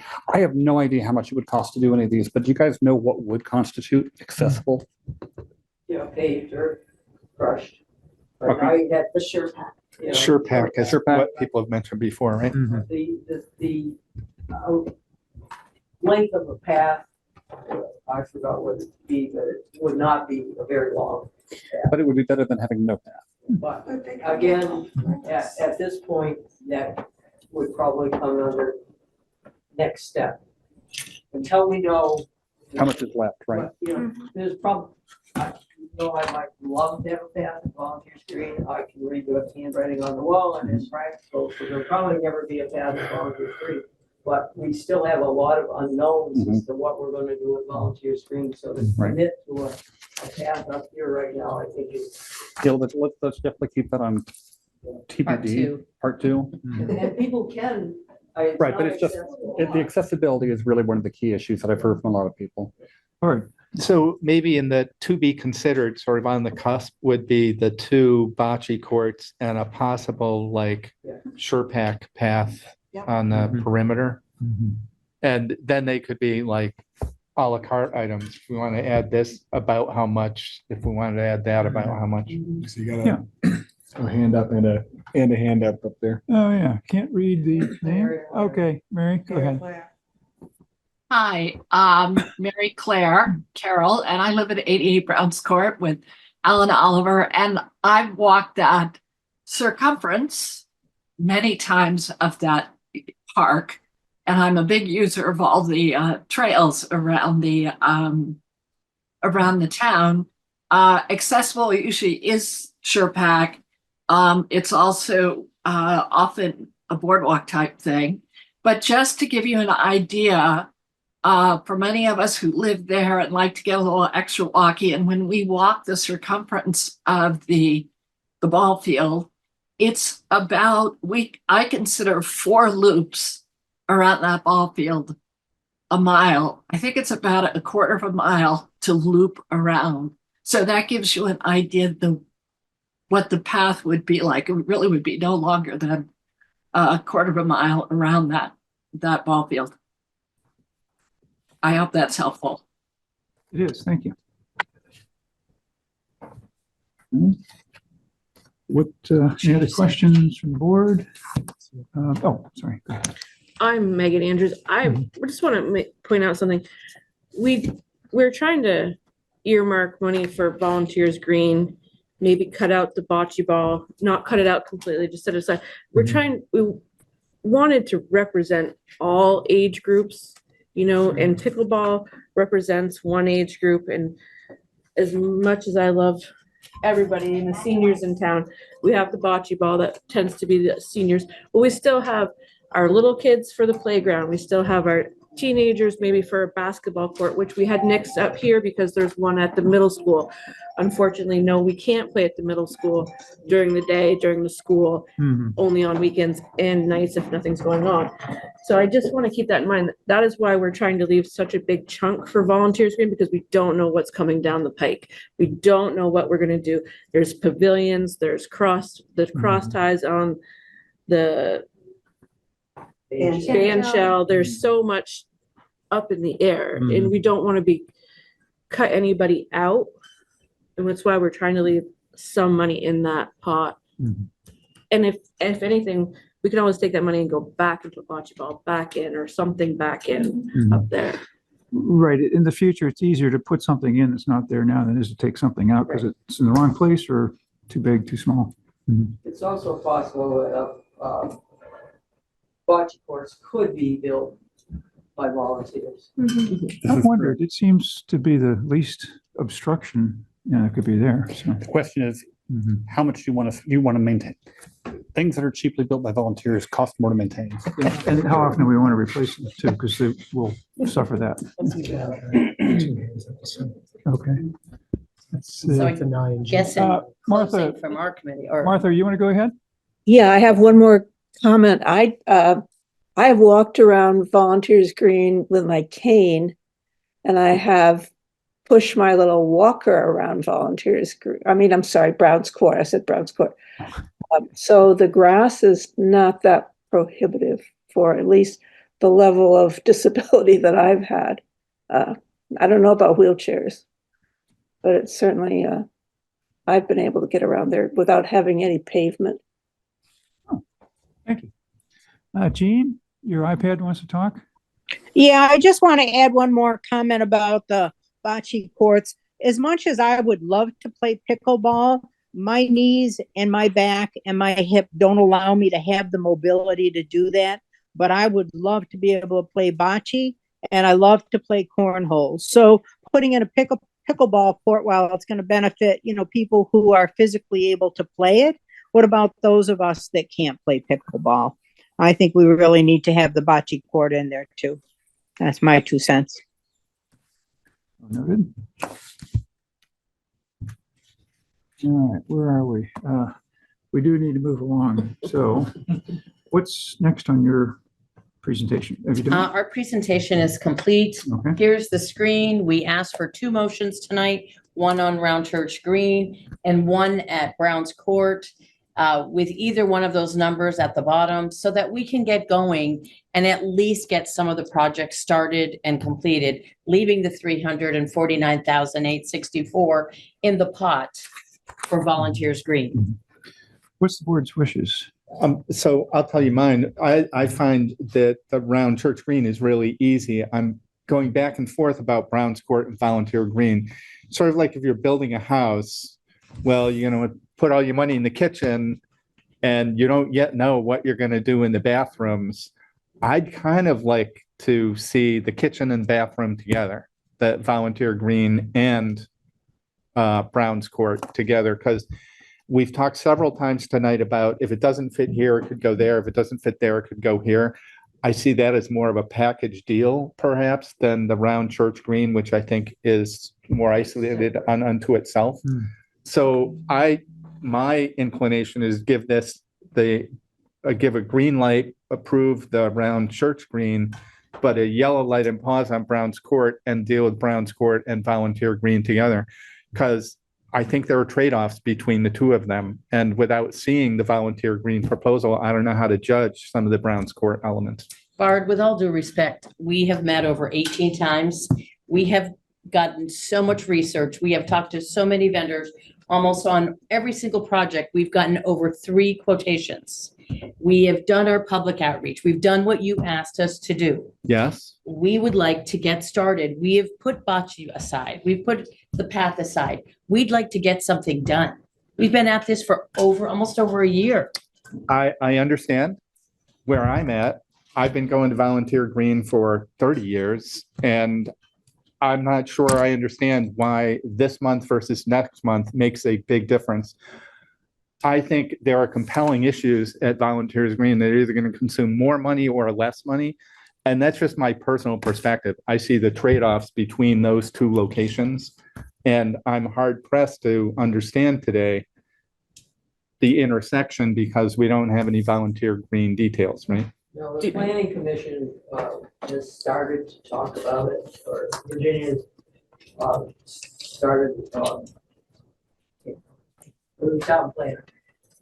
It has started to talk about what possible changes might be made, but that is a ways. A ways of, like, you're talking months, right? I think we're. It could even be years. I think we're mean, you don't know. solid 6 months out from having any answers to start Yeah. making a plan. All right. I would also remind us that voting this money simply allows them to start contracting. The earliest I think we would get people in to do some of these would be 1.5 years. Conservatively, I mean, the contractors, last time I heard, it was, they've got a long waiting list. They're already booked for in the next year. What, have you guys heard anything from various contractors? How quickly could the pickleball You courts say, go in? what parts do you want to get started on right away and kind of what's your Softball timeline? field. And we'd like a strong parking lot, so Mhm. people aren't Oh, that's a parking good point. all over the place. That was our last. But we wanted to put that in last, so it doesn't get damaged when they're running over to put the pickle courts in the far end. And the field has been neglected, and I'm sorry, Josh, but the field has been neglected for years. You agree with that Well, yeah, statement? we've been on minor maintenance every Not- year. Yeah, yeah. You don't have the funding to, we're not exactly. trying to. Yeah, No. no, No it's offense not your taken. fault. Yeah, No offense taken. but that's been neglected We want to be able way to put. before you guys were on And there. that park was set aside for softball, baseball, so let's at least get the Baseball, softball, baseball field. baseball. Baseball. Baseball. I'm saying the baseball. history of it is Yeah. baseball. No, it's a softball field, so let's at least get the ball up to the. The field up to history is code. baseball, Yeah. but when I coached softball there 20 years ago, the softball field could only just be described as heinous. Mhm. I played on that field. It was the backstop was falling over. Okay. So- I don't know what Adam or David might think, but I would be inclined, and people can vote no, and I don't even know if I'll get a second, but I would be inclined to go ahead and move the 200,136 to go ahead and authorize the 3 Parks Committee to contract up to that amount for Rounds Church and Browns Court improvements as been detailed tonight. That's a motion. I mean, So discuss it, we need a second. Is discussion, yeah. Yeah, we don't. So have a I'll second it for discussion. My comment is, your motion suggests that the town crew has agreed to do the parts of it, right? They have not. Ah, So- okay. Okay, so Well, He perhaps, let's we- said he couldn't do it this year. Right. so should I move the 225 and hope we can get the 200? Yes. Okay, then I'd like to, if it's agreeable to Bard, I'd like to change my motion to approving amount not to exceed at this time 225,136 to pay for the Browns Court Park and Round Church improvements as detailed tonight. Yeah, because to speculate, what Pete said was that when we first started talking to him, he was all for it, and then the summer filled up with other projects, and so all he said to us now was that he can't plan on it this summer. So, but he was very interested in doing the work for it when we spoke to him. And that would be one of the last pieces you'd do anyway. So kind of Right. So will you accept the change? Yeah. Okay. So I guess I would like to see it all together too, but I also know the timeline, and I think that realistically, we're going to be waiting another year to see them all together. And that's a whole year of not having anything done, both maintenance wise and improvement wise. So my other comment then, this leaves bocce court as on the cusp, held in reserve, so to speak, as well as the possibility of a perimeter path. That those are elements that could be contemplated, maybe in conjunction with the volunteer green, like when that path So comes forward. one other thing our committee's been talking about, and Jeannie Abner has graciously volunteered to write another VORAC grant. And she, so we possibly could get the matching grant on the playground, but there's other grant funds out there, especially for disabilities. If we were to do something with handicap bathrooms at Volunteers Green, there's tons of those grants out there. So there's other resources besides the 350. So I think it seems like this plan to me, as it sits, we have the option to contemplate the remaining items that everyone's kind of up in the air about as part of the Volunteers Green thing. And I think the pickleball, the parking lot, and the maintenance are, I don't know if this is accurate. In my mind, those seem like things that are established are worthy. Right. And we have the option to add and some type of path of some magnitude. Future project. So yeah, I'm on board. I'd like to add one other thing. Sidewalks. Okay. As we heard last week, sidewalks are not getting a warm reception in town, to say the least, for some pretty good reasons. Which that's not what we're discussing right now. But if we went with a program of pedestrian safety that included more lighting, better signage, better crosswalks, I imagine that would leave more money left over than we would have been spending on sidewalks. So my gut tells me, without committing us to anything regarding sidewalks, that there likely would be additional funds out of the ARPA that could be going this way. My one thing that came up, I think, a couple of meetings ago and didn't come up here again is what were your discussions about bathroom facilities, portalet kind of stuff? Because once a whole bunch of people get up there and it's on water sewer, just those are comments that have been made in the past. We, in our plan, we had wanted to build a little shed so that we could keep all our storage items. And we hadn't looked at we heard you loud and clear at the meeting a few months ago. We heard you loud and clear for bathrooms.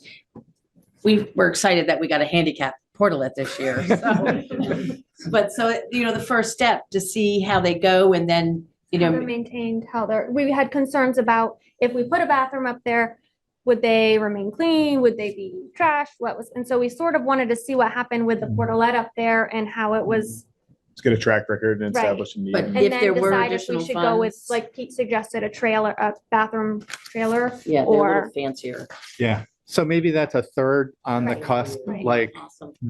Back burner. How are we going to deal with bathroom facilities? Because not to pick on older men older than I am, who seem to use the bathroom more frequently than they used to. Sport. All right, so motion's made and seconded. Any further discussion? I'll call the question. Jay, aye. Okay, should I restate the motion?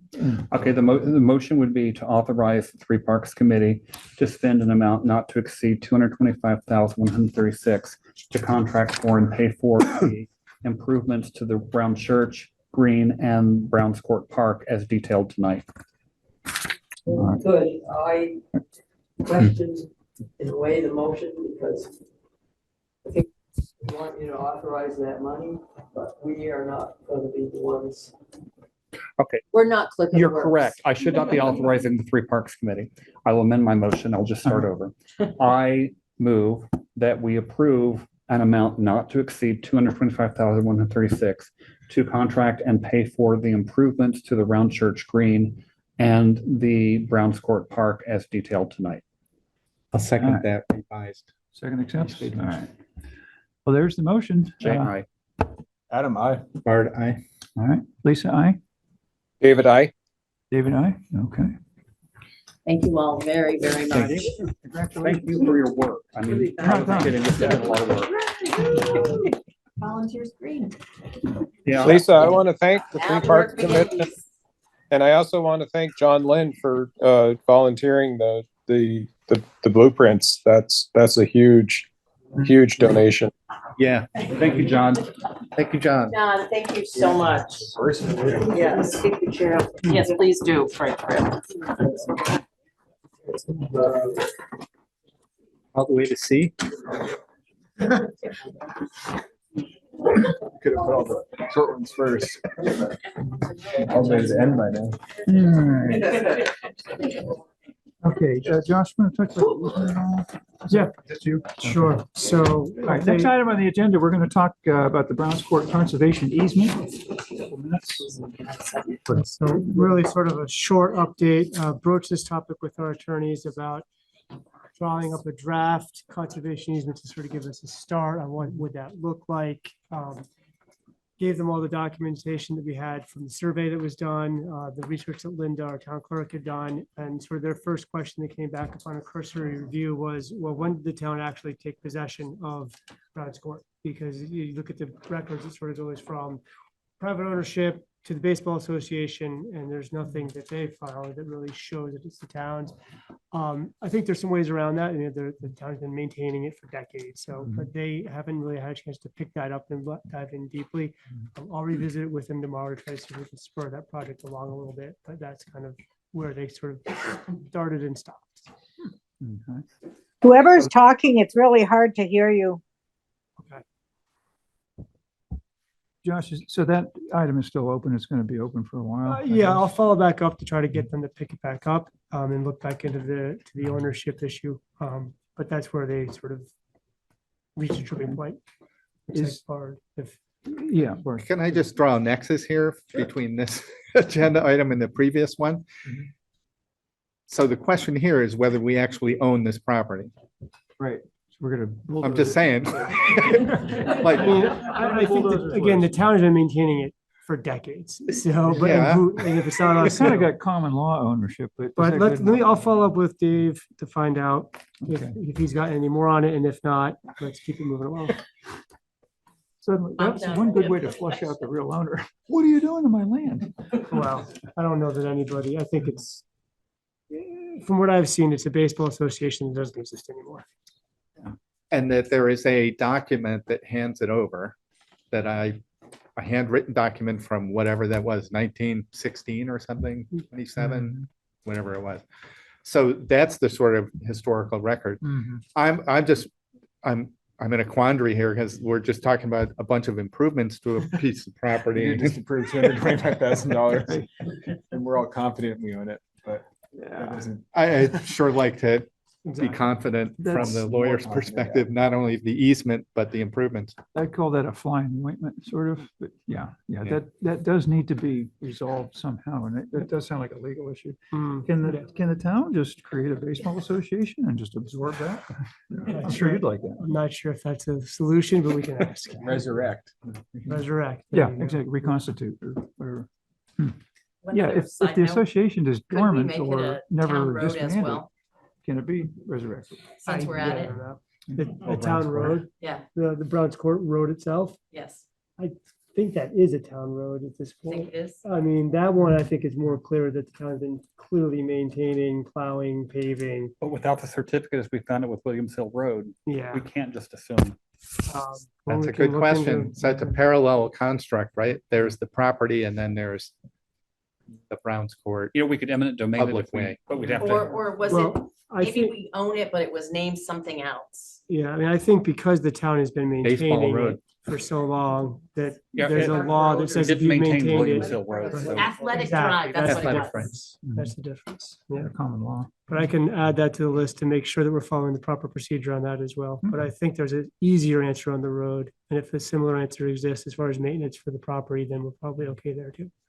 All right. I'll get some better answers. Interesting result from the lawyer. Well, yeah. Probably take interpretation, blame not a lawyer. I'm just impressed that one of the boundaries wasn't an old stone wall, so. Yeah. It didn't Very build Vermont-y itself. thing, so, yeah. New England for you. Mhm. All right. Well, actually, to that point, and not to, I'm sorry, but didn't we Mhm. work out at the Three Parks Committee that we were going to need to do some quick claims along the eastern side? That's correct. There's one that we definitely know of and possibly two. And that's where I want to sort of define what we think we own, how we make sure we own that, and then circle back to And I what believe don't we both own. the property owners, either side, we and the adjacent property owners are both interested in getting the line defined, that it's not going to be a Yes, hostile so thing. that when they come to sell their property, Right. it's more clearly defined. And then, Josh, you remember there's that little tiny pizza pie. Yeah, that's, Okay. yeah, we're talking about, yeah, that, Okay. yeah. Yep. That's a little skinny one. All right, let's move to our next item on the agenda. Discussion of the Thompson Road, Huntington Road, Bridge Street, Cochrane Road intersection. And we're allowing 20 minutes time. We don't actually have to allow it. What do we want to start out with, Josh? Well, that's up to the board. This is now, there was an initial presentation, discussion and approval of funding to, or approval of the project to look for funding essentially to kind of proceed to final engineering on an option. There's been a lot of feedback on Front Porch Forum opposed to that option. I think we tried to look at this at the last meeting. It got tabled due to being fairly busy agenda. So this is a chance for board discussion to revisit it and potentially receive more public feedback. Well, if I may, as part of the lightning rod, what we approved last time was simply Keith Oborn's, we're giving him permission to investigate it. We have not voted to spend any money. Mhm. And one of the things that he may uncover in his investigation is that a cheaper alternative, such as squaring off the corners of the intersection and putting in better marked crosswalks and lighted crossings, may wind up being what he recommends. We haven't painted ourselves into a corner and spent money yet, right? Right, but I guess my understanding of the motion from a couple meetings ago was that you wanted to pursue option one as presented. As opposed to the mountable curb. Right, and option one had So it doesn't really geographic. give Keith much leeway. Okay, but we to- did, That's what option I'm three of thinking, yeah. investigating, squaring off the corners, adding crosswalks, better crosswalks, signage, that was not one of the options presented. Right, so the So we board could- approved moving forward to explore going to final design for option one. We haven't had a chance to look into any grants or anything before everything sort of started Right. against that. So I think if you wanted to. Well, I don't want to open a can of worms. I'm just saying, I'm trying to kind of voice what I heard from the townspeople. Right. I The think that is townspeople would accurate like there. that to be an option. Right. So long as, that I. No, I think that's accurate. The feedback that's been received, at least on Front Porch Forum, has been, let's look into other options. The Transportation Committee, for what it's worth, looked into this with the scoping studies, looked into the different options, received public feedback, came to the board with their I think it was two options that they thought were the best to move forward with. And I think that they view their job as somewhat done on that topic, that they've come together with these options. So I think it would be a discussion if you wanted to not approve any of those options and then go back to the drawing board. Would that be a transportation committee ask? Would that be, like, how would you go about obtaining and figuring out what that design was going to be? Right. And then moving forward with that. Keith, I don't know if you have any more to add, but I think that summarizes our conversations on it. Yeah, it does pretty much summarize that. I will say that the Transportation Committee has made their recommendation and they're done with that intersection at this point. If you want to direct me to look into different options, I can do that by hiring an engineer or something along those lines, because you have to build this to standard. So it's not something that I can design or anything along those lines. You have to follow standards. So that's my 2 cents. But at this point, the Transportation Committee, and I don't want to speak for them at this point, Chris isn't here, but there are some members and they might want to chime in on that. But my discussions with Chris are that the Transportation Committee has made their recommendations.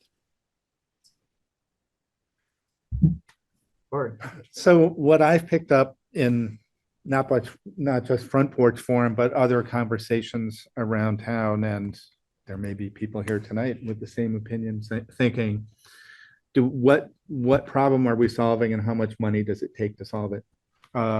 And I think a number of people have suggested like these incremental things, like one thing, having walked through that intersection again today, was striking to me is even where there is a stop sign, there is no stop line. Right. And so contemplating how we want drivers, pedestrians, and bicyclists to behave is to have visual cues in the built environment to tell them what to do and where to do it. And it strikes me, that's sort of a theme that I picked up is, could we use some incremental approach? Like, how about put stop lines on the two roads where currently there are stop signs? Maybe improve signage, we hear people blowing through the stop signs, and the stop lines may or may not help there. And, I just contemplate, is there better signage that says when you're coming from Huntington to that intersection, how do you know what to do other than experience? And when you're coming up Bridge Street and you come to it, how do you know what to do other than experience? And people have, I think, said with validity, it's mostly people who don't know what they're doing or are new to it, because you come to an intersection and the cues are not obvious about who has the right of way where. Exactly. So what I picked up is there things we can do with signage alone, or painting on the ground that might be a first, like, low cost effort. Yeah, I haven't heard any, I know there's like people say we should do less, but I haven't heard anyone say we should do nothing. I think a lot of people have recommended, like, let's paint the lines. So everyone's recommended that something there needs to be done, even if it's just maintaining the markings that are there. But the things I've heard brought up and kind of, they all make sense as a progression, is to start by painting the lines and maintaining the signage. Add a flashing light there as a next step. And then if the speed really is an issue, the speed humps seem to be a functional way to actually make sure people keep their speed down. So some combination of speed humps, maybe in front of the Stone Corral, that whole area. I guess the former Blockbuster. Is that what that is? Well, that goes way back. Yeah. And then to not actually physically change the intersection, to make that a last resort. The only holdup I have with that is that the last resort is that there's a catastrophic accident or something there. So that's just, it would suck to get to that, to realize that we should have done something. Everybody saw my hand suddenly jump up when he said accident. One of the things that I'd like to call attention to is that cars are not the only users of that intersection. And so people said, I've never seen a car accident there. And maybe they haven't. But as a person who walks through that intersection and occasionally bicycles through it, especially people coming from Huntington Road, going to Bridge Street, they are not looking for pedestrians or cyclists, and it's quite unsafe for those people. One problem with the intersection is that it is, when you're coming from Huntington onto Bridge Street, there's no true corner. It's just a curve, and people don't expect to have to stop. So if we wanted to have effective crosswalks, they're certainly painting them. Town Highway Foreman Pete Gosselin has mentioned that this year they're going to start using a different kind of paint for the crosswalks that will last multiple seasons. Now we'll see how that goes, but he realizes that existing markings have not been holding up as well as he'd like. So that's certainly something to do. But doing more about that particular corner, if you visualize the corner, and you need to cross as a pedestrian, it's quite a ways because there's not a true corner there. So these would be all things that we need to have Keith look at as part of that study.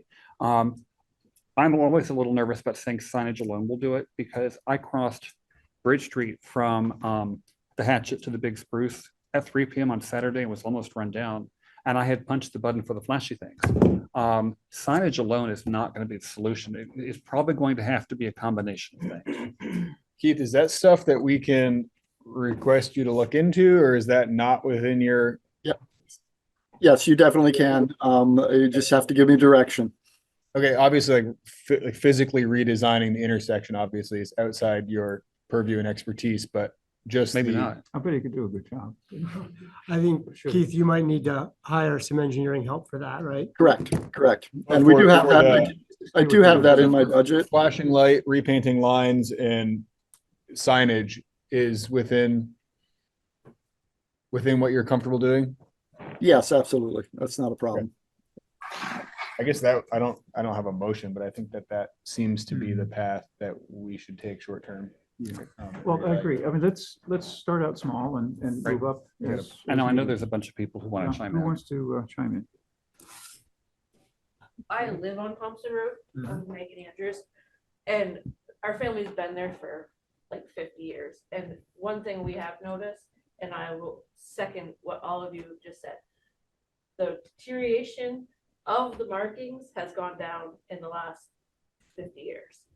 The painting, the road lines, there's no yellow line, there's no white lines, there's no stop at the end of Cochrane Road, there's no stop at the end of Thompson Road.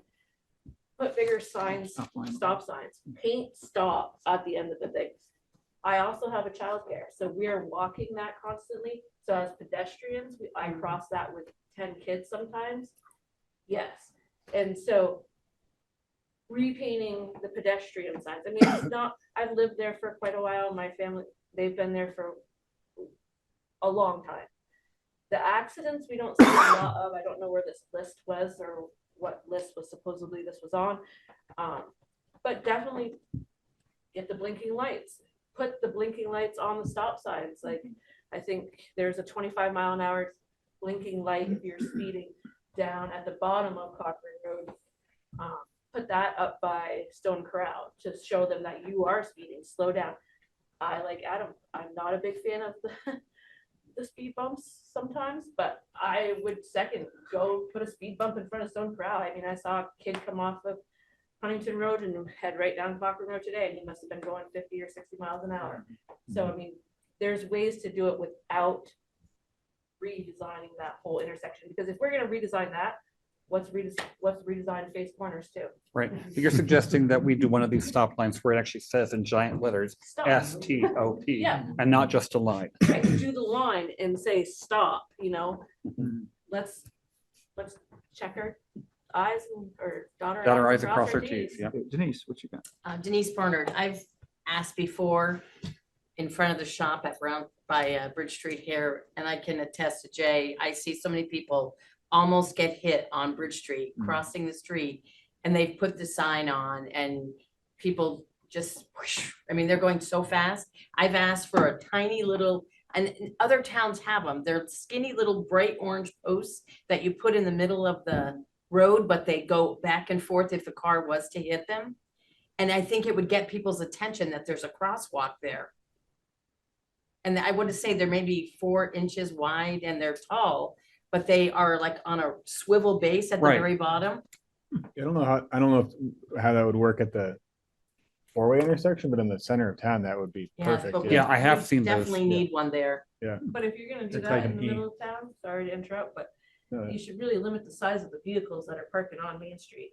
The double stretched. Calm down, pickups girl. are- I'm just saying, you got a full-size pickup truck there, Yeah. and you got people walking out. Or Yeah, you people absolutely can't see the people. Yes, Right, they're halfway. Some- Or a full-size truck with bicycles off the back of it. Yeah.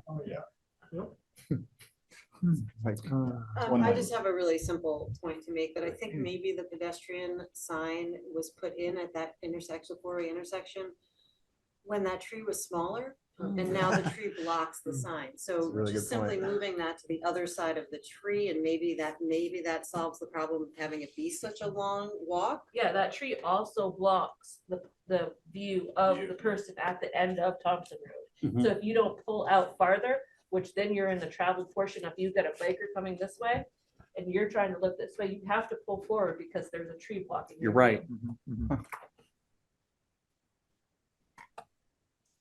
Lisa? Yes, okay. I can't see your name. Erin. Oh, Erin. I recognize She you. certainly knows. Hello. One thing when you were talking about signage and markings, hear I you. was also. Erin Lauer. Can you hear me now? A little bit better. Okay. One thing I was going to say when you were talking about the signage is what, Can't hear you at all now. well, can you hear me now? Yes. Better, yeah. Okay. The signs that are at the crosswalks as well are badly faded, and it would be a benefit to replace those signs. I'll type it in the chat. We heard it that time. We heard you. Oh, okay. I think that would be helpful. Okay. Morgan, you have a hand up. I do, thank you. I don't know what the solution is there. We just, we live on the other side of the big metropolis of Richmond, but we walk just to get out summer and winter time, cross over there. And like many people have commented tonight, crossing there, some people stop, some people speed up, probably because they don't see you, especially difficult in the evening, even with reflective. But I just was recently over in New Hampshire, and maybe somebody's mentioned this. They cut grooves in the asphalt as you're coming up to like a roundabout or a yield, four-way yield sort of a intersection. So not a speed bump, but it's it's a wake me up. And so there's no dips. They just start out with grooves cut across about maybe 2 feet apart, and you get a little closer, they're a foot apart. And then when you're right up there, they're 6 inches. So you go from a boop, boop, boop, boop to, it speeds up, and it just gets your attention. And maybe that's a much less expensive way to let people know that to all eyes on deck as you're going through that intersection. But it can be hazard. I mean, the pedestrian has to be looking as they go through there. Thank you. Yeah. Anyone else want to speak? So I guess we'd be looking for a motion to say, the select board requests town planner Keith Oborn to investigate an option of, how to phrase this, optimizing existing controls rather than, somebody help me here. I got a motion I can hodgepodge put together. So I make a motion that we request Keith Oborn to investigate in order, ensure that existing signage and markings are all visible and properly placed and still reflective. And then, and that all, road markings and lines are repainted. And then after that, as needed, investigate installing a flashing crosswalk. And then as needed, investigate the placement and installation of speed humps. So it'll be in progressing order. The one thing I'd ask Adam is clarity on the stop lines, and what I've seen is stop signs, but there's no stop line, just stop. Yeah, I guess that's kind of, I don't know how to word it. And whatever that's called, maybe the stop lines And the even giant spell out stop. STOP, Yeah. right. Yeah, so those enhancements, if you will, to pavements. Josh, you have I a think suggestion for? ensure that there's all necessary markings are present and visible. And located in the right place, Yeah. to Amy's point, and Some stuff needs to be moved, some needs to be repaired, and some needs to be move the tree. added. Okay, so I guess my motion fell apart, but No, it's all right. It's a group effort. it's a very long motion now. Yeah, right. I'd like to, well, I don't know, add to the motion, but I'd like to just put in a note of my own that if these calming measures or whatever you want to call them don't work, I want to see a four-way stop there. I know a lot of people don't want to hear that, but I'll tell you why. I don't know if you've heard my story, but about a month and a half ago, actually about a month ago, I was coming down Huntington Road at the speed limit, 25 by there. A bicycle came flying up from Bridge Street and turned left onto Cochrane Road. I was headed towards Cochrane Road. Apparently the bike didn't see me, but since I was going the speed limit, I missed him by about 20 feet. If I'd been going 30, I would have killed him. And I remember that right here, every time I go through there. And I don't want to see saving of money traded for a life anywhere. And that's my calculus for that. But I'd like to see something less than that work, if it will. But if it doesn't, that's what I'm looking for. You have a question? Part of what I like about the four-way stop sign and or the proposal for the speed hump is that it would speed. Can't hear. Right, that's There's no growl. I can't. exactly. It's a really awkward spot for someone to place it. Like, Mhm. who wants an office sitting out in front of the bar? That's just not. We can't hear. Oh, the other option. Bad combination. Heard about that. Okay, thank you. Anyone else want to comment? Yeah. Susan. Susan, okay. I'm very disheartened with this conversation. The Transportation Committee has been looking at this for years, long before I joined, which was a year ago. And they gathered so many opinions of experts. The Chittenden County Regional Planning Commission consultants. We took public testimony. There were people who were experts and helped design this and looked at all the variables and all the problems. I'm just disheartened that isn't being considered. It's like it didn't matter. You know, there is such confusion at that intersection, and people come off Huntington Road and go so fast across that intersection down Cochrane Road, you wouldn't believe it. So I'm just discouraged that what we came up with is quote unquote not right. And all the comments on Front Porch Forum were from people who say they go through that intersection and there's no problem, but they don't live here. They don't walk across those intersections, and they don't see kids going across. They don't see kids coming down with bicycles. It's a dangerous intersection, and the Transportation Committee spent an awful lot of time researching this and giving options, and for those options to be thrown away and say, well, just paint more lines or do this or do that.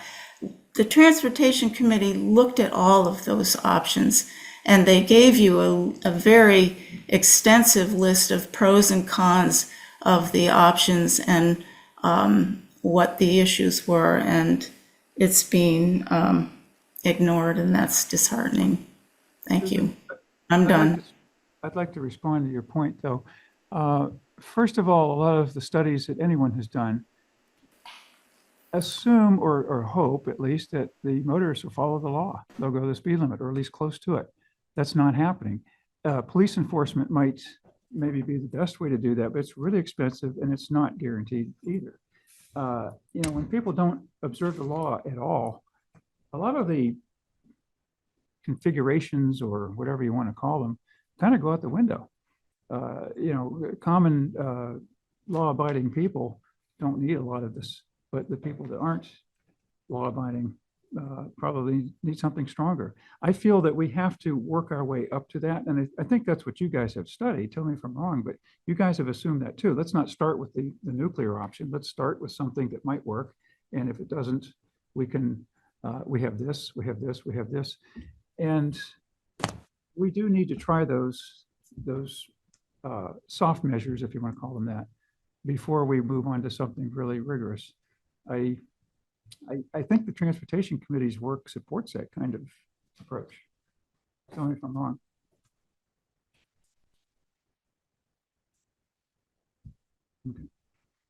Okay.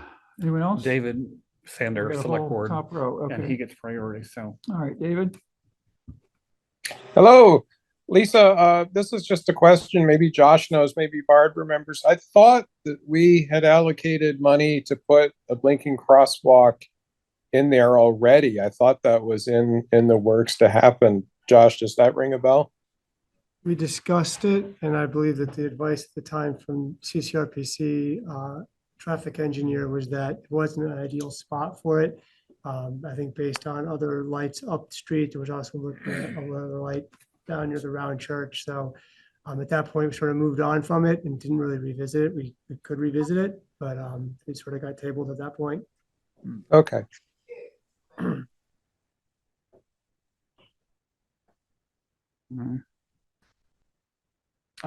Sue has not spoken Aaron, yet. oh, Sue, go ahead, Sue.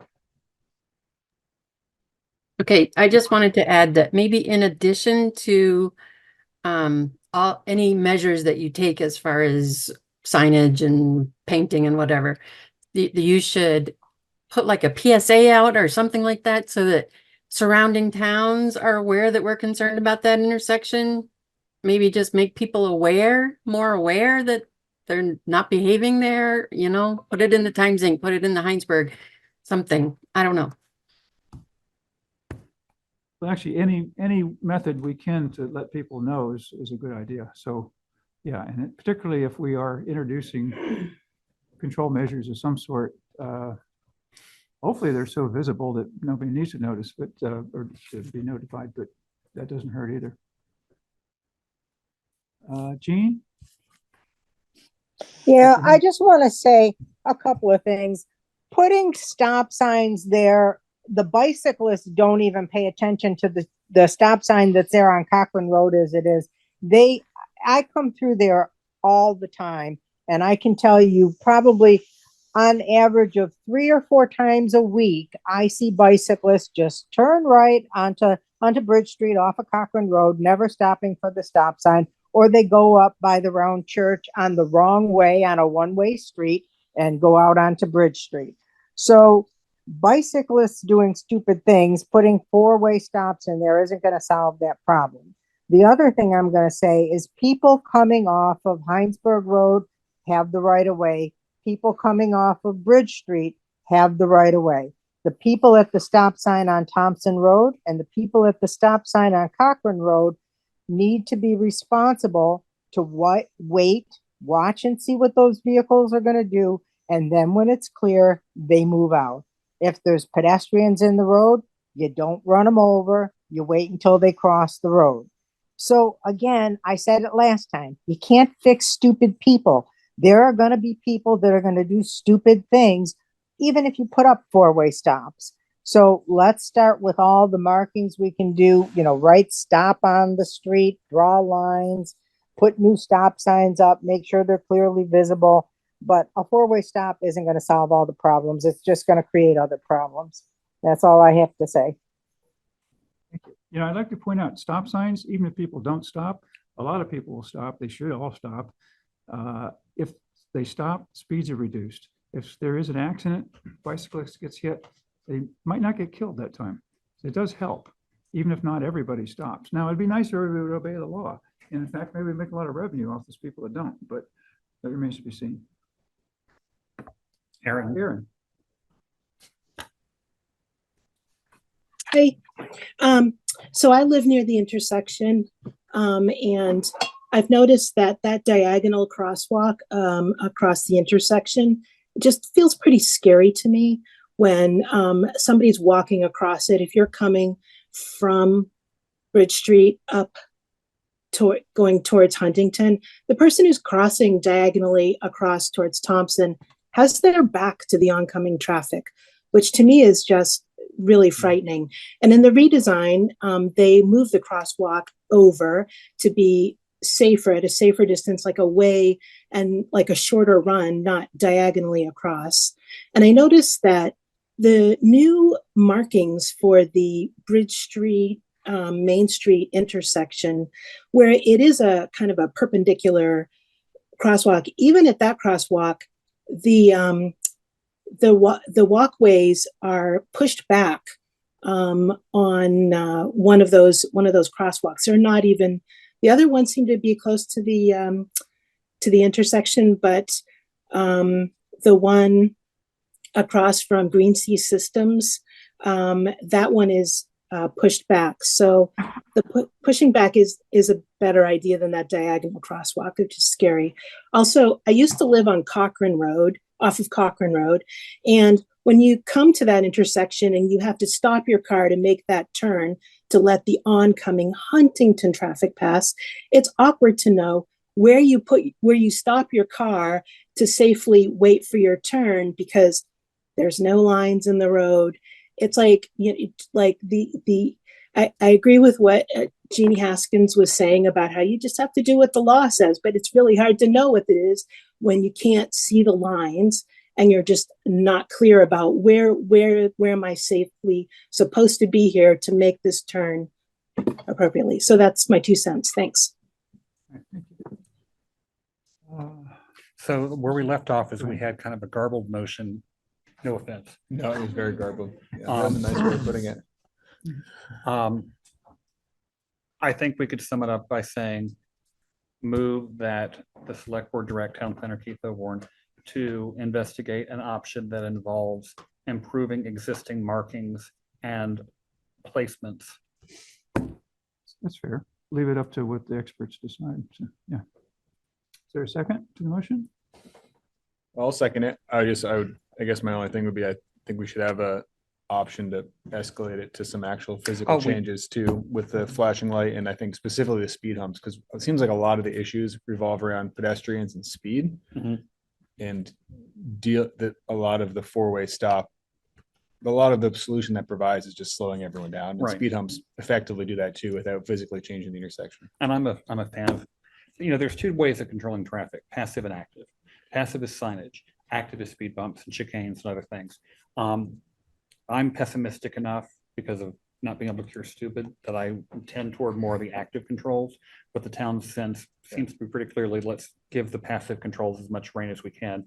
But if they don't work, a select board 2 years down the road, or whenever we're at that point, can certainly move to say, let's investigate this. It doesn't really need to be in the motion. I'm wondering if we should set a time frame for this to be evaluated. Well, we Or- can. I don't know, I'm I sure just wanna people, throw it out. yeah.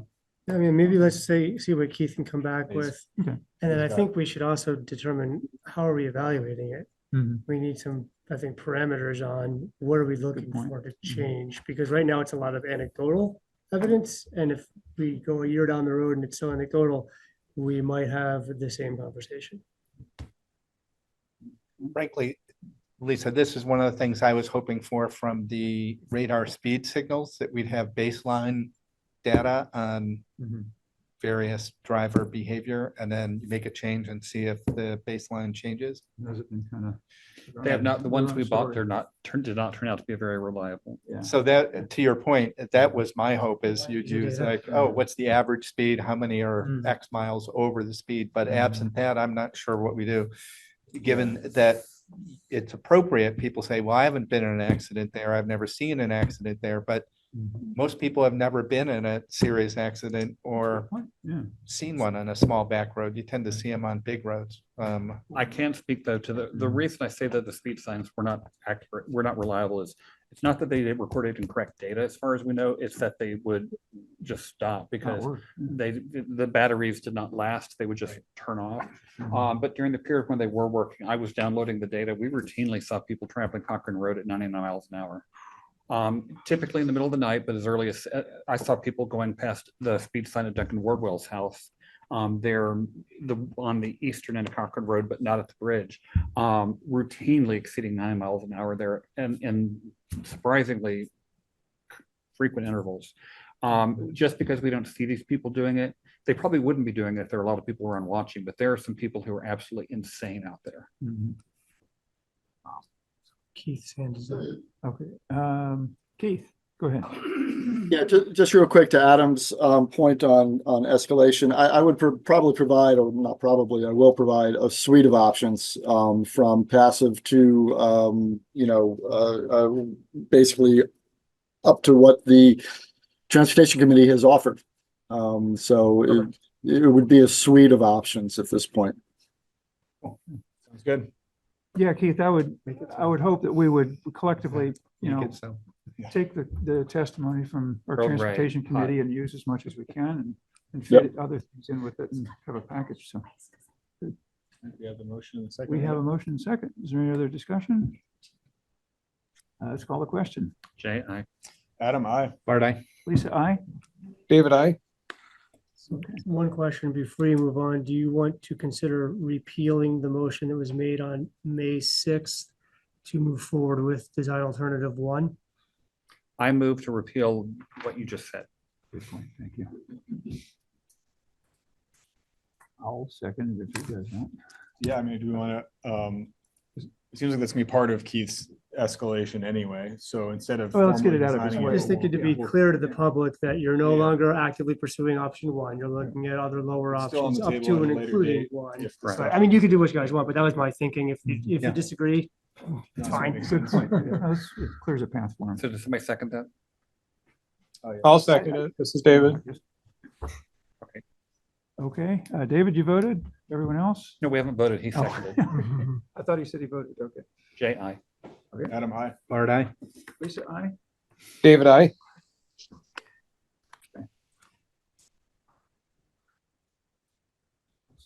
Thank you. Motion's made. Voted. Now let's move on to consideration of holding a special select board meeting on June 10th, 2024 to discuss pedestrian safety in the village. The corollary issue, it's not solved. Do we want to wait to see whatever's in process plays out before we take further action, or do we want to take action on this specifically? I would suggest that it's not needed at this time. That's just my 2 cents. We're having trouble hearing you, sorry. I'm sorry.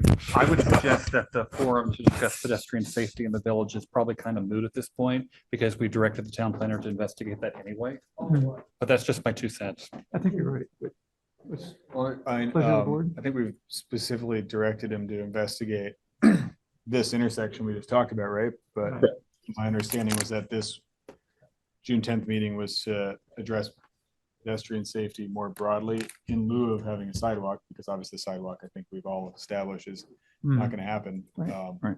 I don't. Well, that's a good point. Because you're right, there are safety issues throughout downtown. Yeah, and I mean, Denise brought some up. Obviously the sidewalk was, the goal of it was to address safety issues. We're not going to do it through a sidewalk, but we should pursue the other options. I don't know if June 10th is enough time to prepare. I don't know if that's the right answer, but I do think there's value in that meeting happening at some point. I think there's still value because it is inclusive of other parts of town. Yeah. Right. And the at least three classes of road users or road crossers of vehicles. I guess my only bikes. holdup would be the actual date. That's a week away. Yeah. Is that enough time to actually explore all these issues and have all the different committees and people and have time to put stuff together and come to this? I mean, it doesn't seem like it honestly, is. I think there's only so much technology at our disposal. We've looked at all of it multiple times. So I guess it's more a question of, can we apply any of the measures that we've tried in the past or that we know about? Or do we need to start from scratch? Well, I think I very much like Denise's suggestion of one of those, what's the term, crushable? There's a term for a traffic calming measure that you can actually run into without damaging the car. But one of those poles smack in the middle of the crosswalk, I think we've all seen them. They're not used widely, but they're used, like, for example, Burlington International Airport. When you're coming through with your car, you want to go to the parking garage, but there are people dropping off passengers. There is a crosswalk from the garage to the terminal, and smack in the middle of that is an orange plastic pole that if you run right over, it's not going to hurt the car, but it sure as heck gets your attention. And those probably cost, I'm just speculating, $90. They're not that much. We might have to buy 2 or 3, but getting the attention, because as has been said, big 16-foot pickup truck there, you have no idea that somebody's about to step out. You may not even be aware that there is a crosswalk there because you're from out of town. You're not expecting it. Your lines, when they had the orange barrel in the middle of the road years ago, that helped a lot more than sometimes the light. I feel like it's there, but I think again, when you have, I know this is another discussion, when you have those large vehicles in that parking area and people push the light and just go, they can't see what's coming either because of those large vehicles. So there needs to be a limit of what size vehicle, oversized vans, trucks, bikers. And I like the idea of the poles in the middle of the road too. Right, but to add to what Megan just said, in a sense, you could make a case that the flashing light in the middle of the village makes things more dangerous, not less. So do we want to? Because people think that they're going to be stopped for. Right. Good point. Let Bart go. It strikes me in the conversation that we've got to break it out into the geographical sections because the problems and solutions are different. So we're focused mostly in the recent conversation here about the Bridge Street Business District. That's a different set of issues than literally just down the street across the railroad track by the market. That intersection is a cluster. And then Cochrane Road is its own issue with people trying to pedestrian on that road. People trying to get out to the park and ride. Some of these things have slowly moving pieces. For those of you who haven't seen the new lines on Route 2, it's a narrower roadway and wider shoulder with an attempt to make more room for bikes, pedestrians, etc. on the side. So there are things like that that we can do, but that doesn't solve, it's a different part of the road than Bridge Street. So it's not going to help Bridge Street. But I think that's the point of the conversation, is to break it out into the parts and say, what are the things we can do for the different parts? And in my conversations with regional planning folks, the Jolina Court intersection, people throw up their hands and go, that's just a nightmare. Yeah. They don't know what to do. It's, current state. I agree that from a health and safety point of view, we could be doing a lot. And I'd like the whole town to be involved in it and not just, again, us dictating from on high. Yeah. Because that doesn't work. And what are people's priorities? You know, it's probably where is the greatest risk or where is the greatest use by pedestrians? And I think we kind of know where they are, but then brainstorm what are solutions. Yeah, for example, the quasi sidewalk by the market scares me.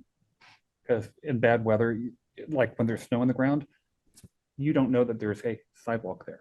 You have no idea. So no one's gonna dare walking there. So do we want to have like do we want to have a meeting to address all this as one meeting? Do we want to do it as separate things? I mean, I don't know how to. I think a meeting dedicated to just this, given that otherwise we put on the agenda, it takes 2 hours. We don't get anything else on the meeting that night. Having a dedicated meeting would probably work. I agree though that maybe June 10th is too early. So, All right, do we want to try to set a date or defer this for future I action? think the sooner we warn it, the more advanced time we give to warn it, the better. So I Okay. think that we should set a date, either this meeting or next. and What's we our should warn calendar it look like? Weeks in advance. Well, I mean, so second and fourth Mondays are usually off Mondays for the board, so that's would be the 10th or the 24th of this month. Next month, we would have the 8th, the 22nd, and the 29th, and I'm not looking at other calendars in this, so there might be another committee meeting that evening. But if you wanted to look at one of those, we could look at that, and then we would also need some time to sort of refine what that agenda and structure is going to look like. And maybe that's me and David, or me and David and one other member. I think. One just off the thing top to of my head, consider. 24th. June 24th. Oh. Who was that? Aaron. Aaron, what's up? Go ahead. One thing to consider when you're setting a meeting is Can't hear you. once, oh, I'll type it. Oh, okay, there, We can okay, hear we you got you now.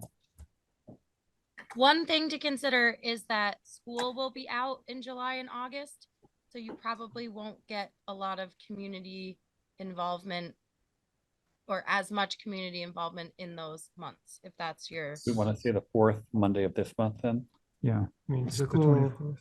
I have no idea when school gets out. so. Yeah, so the fourth Monday this month would be the 24th. I think the last day of school is the 18th. Oh. So you might lose some people, but there's probably no perfect Perfect straight, time. right. And if it's really a brainstorming, it's not like a vote, it's a brainstorming session. It won't be the only meeting. If it was a vote, I'd say absolutely. But I think the 24th would be a good compromise. It's enough notice, but also not too far after the end of school. so that night, there's also. Sooner than later.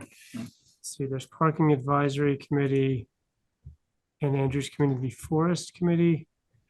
We might have to shuffle them to some other rooms, but we could probably figure it out. I move that we held a special meeting for town to discuss downtown, well, let's just say townwide pedestrian and bicycle safety measures to be held on Monday, June 24th, did you say? Yeah, are you going town-wide, so you're gonna include Well, Barb was making the point. Dugway, like, Barb was talking about like out to the park and ride. Do we want to go all the way out or do we want to focus on the I think downtown? we should define the scope. Okay. Yeah. Do you think we should just focus on the Bridge Street, Main Street corridor in the downtown area or? I don't have a strong feeling. Okay, let's keep it simple then. Let's say the village area, the village district. okay. In the village. Adam, I'll second that. Currently worded. All right, other discussion? Motion made and seconded, so That's his hand. No, he doesn't. that it for discussion? Jack. Okay. David, I. But this is come right out of rescue squad. This tells you where they have gone in the different places they've hit since 2017. And it may tell you something, it has to do with almost every conversation we have. That's where they went to. In Okay, terms of so Jack, injuries, question. Jack, or If what? I have to dive out of the way of a truck that almost runs me down, but I don't actually get hit, then there's no problem. No, I didn't say that. Okay. I just said this is what they Okay. told me that where the accidents were. By the way, I had the very first time in 50 years Mhm. had a close call that got this today. I know how you feel.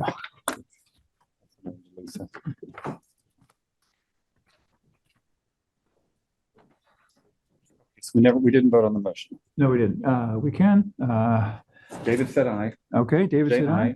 Adam, aye. That's 3. Bart, aye. Bart, aye. Lisa, aye. That's 5. June 24th. I'd just like to thank the town for their input. How do we I warn think that? it may not have been always as positive as we'd like, but I thank the town for the input. Figure out how to shuffle everybody that's around, which will be a little bit of a challenge. We didn't name a time. I guess we- Yeah, we still have time to warn it. It's gonna be kind of a one-person meeting, so. Yeah, and we'll have to talk to David about agenda and yourself. Others. We'll have to see. Okay. All right. The next item is follow-up on petition regarding Bridge Street sidewalk project. I think that one's probably in the, Josh, it's Amy pretty is much a not- great issue. Oh, I'm sorry. I can give an update. We have 309 verified signatures. We needed 5%, which is 167. So we are well over that. Signatures are still coming in. We're just still collecting them as we can. We have verified with a lawyer that it is legal language and have followed all of the policy we were given. The document that outlined what you need to have in a petition in order to do X, Y, and Z. I guess our only follow-up question is making sure that we do things in a timely manner in order, if it ends up needing to be an Australian ballot on election day, in order to have the sidewalk vote be a vote, then we need to make sure that we have things happen in time. So that's the only question mark that's still out there for us. But in terms of the language and the number of signatures, we have reached that. Comes from the I board. guess in my mind, there's no reason to vote on it. Like I would think that's my take on it. I wouldn't personally vote as part of the board to approve the sidewalk, and I wouldn't vote as part of the public if we went to a vote. I don't know the rest of the board's I take guess we're on taking it, a straw but- poll then, and I'm against it too. There is something that was in the memo that Yeah, so I mean, I reached out to our attorney for a more thoughtful response than he was able to give the evening of when he wasn't prepared for that discussion. So I can sort of summarize his position, if that would be of the I think will would of the be board. helpful. So he basically says that a petition article must be presented by voters only when the purpose stated in the petition sets forth a clear right within the province of the town meeting to grant or refuse to this vote. Officials cannot be compelled to include items for a town vote where the result is not legally binding business because it is beyond the authority of the voters to decide at town meeting. While the petitioners have apparently obtained the requisite number of signatures on the petition regarding the Bridge Street sidewalk project, we are of the opinion that the petition does not present a legal question within the authority of the voters to decide. As a result, the town has discretion to refuse to warn a vote on the petition article if the subject matter of the article is beyond the authority of the voters to decide. Vermont law vests the select board with the sole authority to construct and maintain sidewalks within the rights of way pursuant to 19 VSA 905. There's no clear right for the voters to direct whether and how sidewalks are constructed and maintained. Vermont law does not allow residents or voters to dictate whether a sidewalk should be created or maintained by petition. So he summarizes to say the May 20th petition does not present a valid question, and the select board has the discretion to not warn a special meeting and place the petition for article up for a vote. There's some more, but that's the meat of his response. So, Lisa, it strikes me there are two related but actually separate questions here. One is, what do we want to do about the sidewalk? And the second is, what do we want to do about a vote? Because it strikes me that the vote and the petition are an attempted means to an end. Yes. But if the end were achieved through other means, does the petition become moot anyway? Or if the question is removed, essentially. I mean, if the. Yeah. Yeah, I mean, the goal is like to at least minimum reconsider or just not do the sidewalk. And I think we're all in agreement that the sidewalk's not happening. If we made a motion to formally say we're not building the sidewalk, that doesn't mean that the select board 2 weeks from now couldn't reverse it, but it would certainly be a good indication of our feeling. Yeah. Mhm. That's a good point. And I don't think any of us particularly want to be glared at by everybody in town as we get when we go to the market. I'm not joking. I mean, seriously, Not for this anyway. not well. But I mean, this can be a joking matter, but it's also very important to some people and to a lot of people. And so holding a special town meeting for the purpose of discussing this is, we've heard that people want to have it. Can they compel us to hold a meeting? Apparently not. But I think some clear direction from the select board saying we have no intention of building a sidewalk on the east side of Bridge Street would still be a good idea. And I'm not an attorney. Well, I would say that the board, the attorney has said that the authority rests with the select board. So I'm not an attorney, but I would agree that that would be a motion where the board could say, we authorize the money. Now we're not authorizing the money. That is within the purview of the select Well, you're board. correct, right? And I think that, basically, from what I interpret the attorney's response, if this were to go to a townwide vote and they said absolutely no sidewalk, it would be advisory and not binding on the board. But to Josh's point, the genesis of this is that we took ARPA money and formally allocated it, but did not spend it because it is under contract, isn't it? So there is some money that has been spent and already was under contract. So basically, after last Monday's meeting or 2 Mondays ago, I contacted, we had the engineer, the project manager, and I think one CCRPC that were all involved in helping to work on this project. Told them all to stop immediately. We've already been billed for some of that work. I assume there'll be a couple more bills coming in for work they hadn't billed us for yet. Okay. But so right now, I think that any future bills from that future work, I think all the contracts say we can stop in the middle and not have to pay more. We do have a grant that's a little bit at risk. We may not get paid back fully on the grant or at all on the grant because the grant was assuming that we were going to construct the sidewalk. So we might actually end up outlaying a little bit more money at that point. But there was no contract for actual construction of the sidewalk. So I would like to move that we rescind the prior authorization for spending money on the sidewalks other than that money that has already been contracted for. And spent. And spent. Well, I say contracted for because we have possibly a bill or two still coming. Right, for work that was done prior to that meeting. Yes. Contracted for and completed. I mean, some fashion, because the contract, we don't intend to pay the full value of the contract. Okay. We intend to stop, right? Work that's been, contract work that's been completed. Completed by, what was that, Monday, May 20th. Okay. That was the date you decided to stop, Pull the and plug. I told them Okay. to stop the next day. Okay, so I move to rescind the money, the authorization. I move to rescind the allocation of the funds from ARPA for the sidewalk project, other than the funds that were already contracted for and completed by May 20th. Second. Motion's made and seconded. Denise has a. Yes, Denise? Madam Chair, Discussion? for point of clarification purposes for the motions that your board is going to make, would you be willing to specify upper and lower so that people would know that both projects are done? Oh, yeah. Do we know exactly?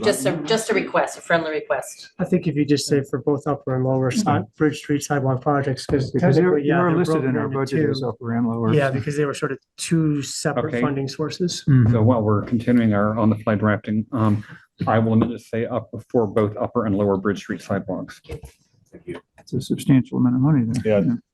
which means we can spend all that on the playground or whatever. Okay, so. Or buying an aircraft carrier or. Why don't we put a playground there? Spinning things. I would like one of the spinning things. I love it. What are those called? Carousel. It ends up opening up about $300,000+. So if you want to talk about Balzer's Green and Brown's Court, I mean, $30,000 for a bocce court in that context isn't a lot. But we don't want to, we should never treat town money as just what the hell. Yeah. But it is potentially available because improving recreation facilities was clearly one of the very popular, in any direction, was clearly one of the very popular subjects on the ARPA survey. Mhm. I mean, it's also possible that with the meeting in 3 weeks, there Yes. could be some other measures that we. Yeah, think good are point. working. That's So fair. I don't think we should assume that all of the money is going to be committed to the Right. park. We're just rescinding the sidewalks, but we're not at this time saying what we've sent it on. I have one other comment, which is for those of you who weren't following this all along, the roots of this sidewalk on this side of Bridge Street go back something like 10 years. It's not sure. There were some very vocal proponents of, we need another sidewalk over there. I had a conversation earlier today. Somebody was asking me what was the economic benefit of that? And I'll say it was like the sidewalk on Baker Street. If you know where Baker Street is, I don't think there was any economic benefit of the sidewalk on Baker Street. It was intended as pedestrian safety, so you don't have to walk on the road. This was seen by others as a really valuable thing. Oh, have sidewalks on both sides of the road. So it's not a harebrained scheme that happened 6 months ago. Right. It has its roots going way back. As it's played out, it seems to me, especially over the last year, between the cemetery, the disabled parking, the business parking, the Jolina Court intersection, the railroad, the hill. There are all these, it is a funky, star-crossed sidewalk. Just go in. Yeah, it's uniquely challenging. Every part of it had a specific challenge. It seems that way to me. Right. So they've just sort of stacked up. And I don't know if June Heston is going to be watching this recording later, but there was a lot of talk a while back about a sidewalk from where it currently terminates near the school all the way up to Valley View or to Southview, because if you live up there and your kids walk to school, oh my God. We put that was the third of, we had 3 projects put to us, Upper and Lower Bridge Street and sidewalk to Southview. And we would have liked to have done all of them. We just seem to think there seemed to be more support for the Bridge Street, but a pedestrian access from Southview or Valley View down to the village would also help a lot of people, but it would probably also have its critics. All right. Denise, did you have a question? You've answered it. Thank you. Okay, Jane, I think you're the last person. Thank you. I just wanted to comment that if you're going to not put any more money aside for the sidewalks, can some of that money be allocated for the bocce court? And could you put that in your motion? Jury is out on that. So, we'll address that. Stay tuned. At the next meeting or another meeting. Stay tuned. All right, so we have a motion seconded. One more hand. Oh, who? John Cart. John Cart. Oh, okay, go ahead, John. I'll just want to be clear that as someone who has worked on the sidewalks for several years, brought in, the Transportation Committee had numerous meetings where we discussed this, had at least as many as the 3 Parks Committee did to talk about bocce or pickleball courts. Thank you for dropping this cold on us. It's kind of frustrating after years of working on this thing to have you guys pull the plug on it like that.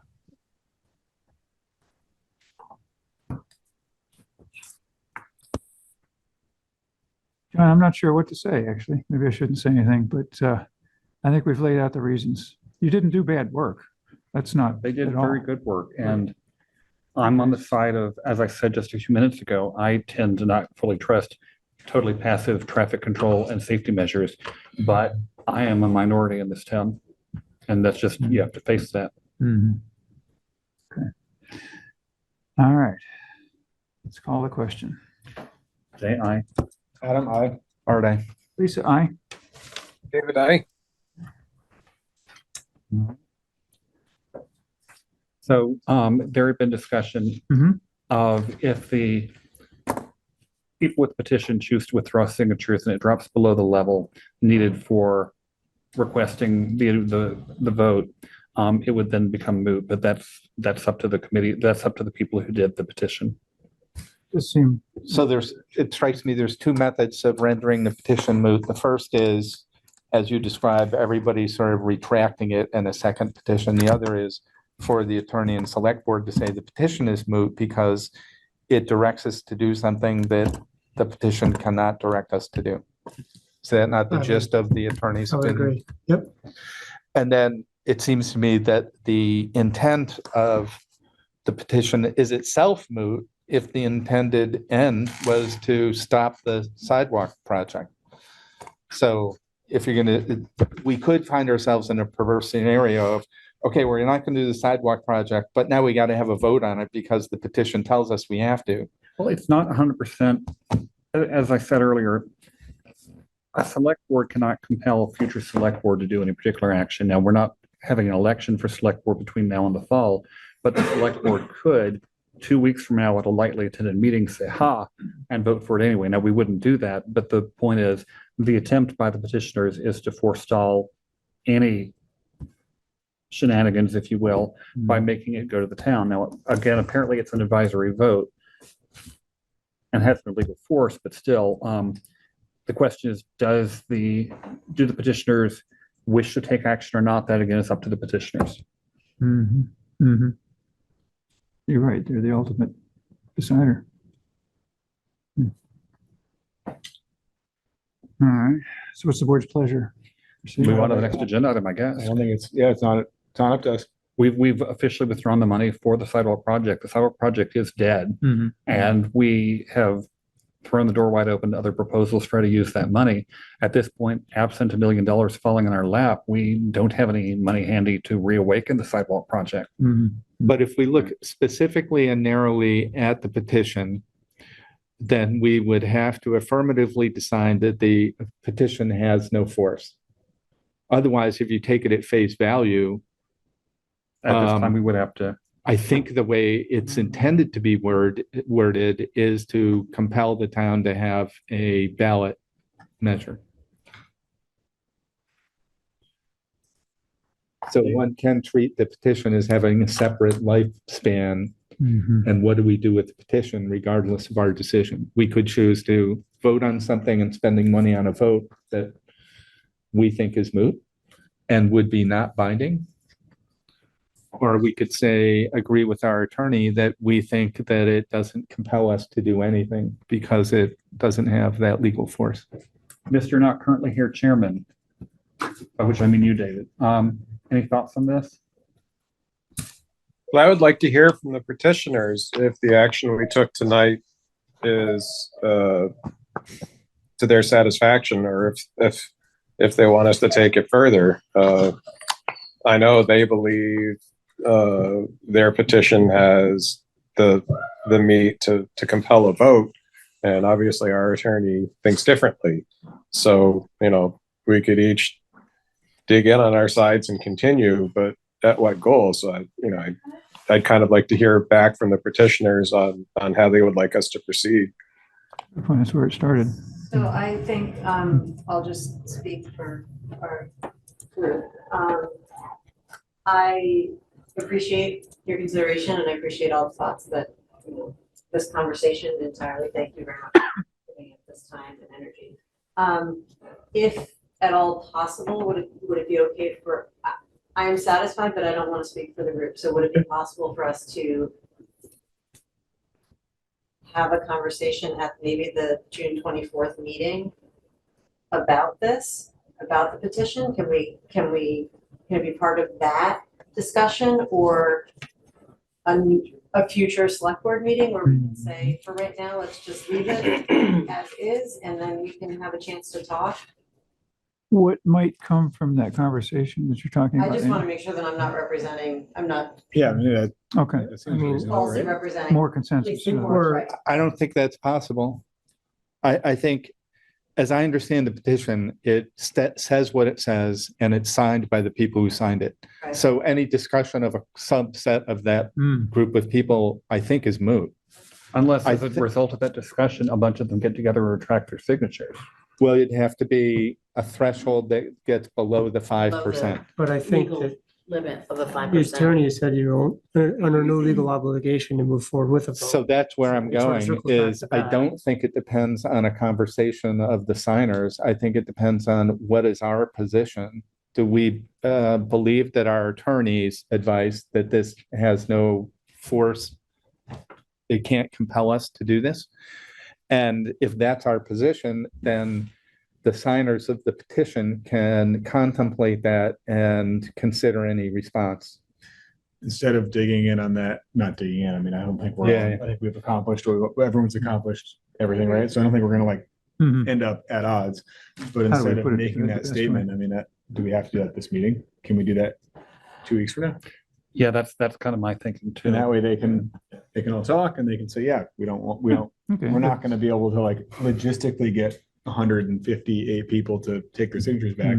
So in that sense, Overall. we'd be continuing a conversation, and it would be a select board considering its approach to this, which could include rejecting it out of hand. We don't think that this has any legal force. Exactly. Well, I think we could, you have a phrase that you like to use, a cooling off period. I think that's what we need. Seasoning. You've also used cooling off period, but seasoning. I think that right now, given that it's 9:51 PM, and we are on agenda item blah. Yeah. I think we could move on All right. and give both sides a chance to talk. Okay, so we just defer action. But I'm not chairman, so No, I'm having to do that right now. I tend to get bossy sometimes. I apologize for that. I appreciate it. I need that. All right, moving on to item G on the agenda. Consideration of approval of a request to utilize the town center for holiday market. That appears to be something I'm not supposed to. What's your? So I'm going to turn this over to Sue Pochup, whose idea it is to revive the holiday market. Sue, thanks for sticking with us on a late running agenda. So I sent in a letter. I'm just wondering if we can make this quick by saying that you guys have already read the letter. Read it. Okay. So basically, we're just making a request to use parts of the town center to provide space for vendors for a holiday market. So that's basically all I'm looking for. Yeah, I have no objection at all to this, except that it does conflict with one major occasion, namely David Sanders' wedding anniversary. But other than that, I'm fine with it. Does it conflict or complement? I think it's. Well, Jay, nothing will top my 25th wedding anniversary. Which was held at the night of the water sewer expansion vote. And just to add one other thing, so that's also going to be the same day as the book sale over at the library, but according to Rebecca, she thinks that two events actually could complement each other. And yeah, they sort of symbiotic relationship there, I think, to grab more people down here for multiple events. Madam Chairman, I move to approve the use of the town center building for the holiday market on December 7th, 2024. Adam, second. All right, motion made and seconded. Any I discussion? guess the other part that I need to know is too, is if you're going to charge us anything. Comma at no Back to our cost. facility policy. I don't, we maybe leave that to be determined, but I don't think we charged last time. Can't we just put the motion at no cost? Yeah, I think that's I fine. amend my motion to say at no cost. Do you consent? Okay. All right. We've got the motion made, seconded, amended, and second accepts, and Okay. Thank you very much. thank you. J.I. Adam, I. Art, aye. Lisa, aye. David, I. All right. Got the market. Forward to the holiday market. All right, Dude. finally. Sorry, man. Who's a good dog? Proving your dog is patient. Absolutely. Rough night to show. Wow. Welcome aboard. Oh, thank you. I think today is your first day? No, the 13th. Oh, okay. Starting to. Okay. Everybody needs to see what's written on his vest. You know, at working dog, do not touch. Oh. That's it. Says, I'm friendly, please pet me, and therapy dog. So this this is what his typical working attire kind of looks like. So we go out in public, go talk to people, go to court or wherever our duties bring us that for a day. That's what he wears. Not the most imposing police dog. No, but big for enough. those of you on the phone listening, Corporal to be, Corporal Cohen, is transferring from the town of Wellston, where Duke was so popular that townspeople donated to feed him, right? Correct. Yeah. So he is a very beloved dog, and the people of Wellston will definitely miss him. Yeah. I believe there's a book written about him. Yeah, Or so I both of can, you? there's a book about our program that was written by a local author and myself as a team. That kind of goes through what our program does in a way that a kindergartner, first grader can understand. Perfect. And enjoy. I have a bunch of documents that I kind of gave to Josh over the course about our program. I don't know. I'm trying to, for brevity of time, we'll look at They were included in the packet. in a packet. So they're there for the board and for anybody who wants to read. Sean, if you want to give I'll maybe give a couple minute summary of the program, I think that would be helpful. Yeah. So a comfort dog program was started in the town of Williston in 2020. The goals of our program and the comfort dog in policing is provide victims and witnesses of crime support as they go through the law enforcement process. And this is can start from the time of an incident as an emergency response all the way through the court system. We will go through and interact with a victim or a witness, and our goal is really to eliminate or reduce the amount of trauma that person has experienced as they were the victimized or witnessed a crime. Good thing about Vermont, this doesn't happen every single day. We don't always go to a trauma victim. So Duke has a whole bunch of secondary responses that benefits that he brings to our community. One of them is community outreach. We do a lot of public relations and community outreach with him, and he's a great bridge in a community to open up conversations with community members, either in public forums or in one-on-ones just out and about. We go in and out of our school systems where we interact with our school's children and just kind of give a brief hello. And sometimes it might be with the school, there might be a child who's experienced a bad day and might need some more help from staff. They might call us in to just even help bring in some of that stress down. One of the great benefits is in and out of law enforcement and first responders, we experience a high amount of stress. He's a great resource for our first responding teams to just have a few minutes break and alleviate some of that stress without having to go through the stigma that sometimes law enforcement faces of not wanting to say, hey, I need a break. I just went through, this major car crash and I'm stressed out. I need a break. Sometimes it's as simple as just hanging out for a few minutes and we'll stop in at the fire department for 15, 20 minutes. And a lot of times in Williston, they'll say, why was Matt even here? They won't even know I'm going in to just say hi and just give them that little break for a few minutes and moving on. And so as part of that program, we had reached out to the way our program started was Bloomfield Labradors. They are a breeder of English Lab, which Duke is now a 4-year-old English Lab. They donated a puppy to us at 8 weeks old in the middle of COVID. So we had to train a puppy through COVID, which was a challenge in and of its own in a new field of law enforcement. And so they've actually now done 50 puppies that they've donated across New England to different programs, both between schools, law enforcement, corrections, and mental health facilities. And so one of the great things, we also build a lot of community partnerships.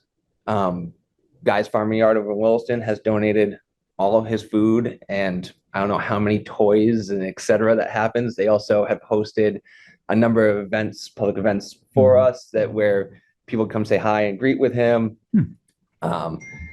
We have Mountain View Animal Hospital over in Essex who had donated the first year of all of his vet services, and they continue to give us reduced cost services. And these community members are willing to continue their support as we move from Williston Police into Richmond. And then as far as other, let's see, I'm trying to hit all my highlights of my topics really quickly. And if I miss something, or if people have questions, obviously ask me. I can go on probably for over an hour about this program and different things and different events that we've done. I could talk about my dog that long too. So right.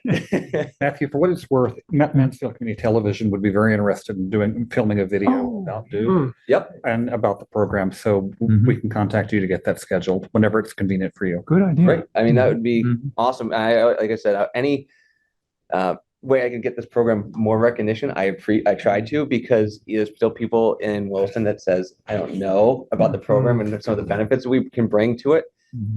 Being that we are new in law enforcement, this is a new field and it's not always thought of. And it's one of those things in my career in law enforcement, I've kind of tried to be on that leading edge. One of the certifications is a drug recognition expert. When I started that field, it wasn't common for law enforcement to recognize drug-induced driving.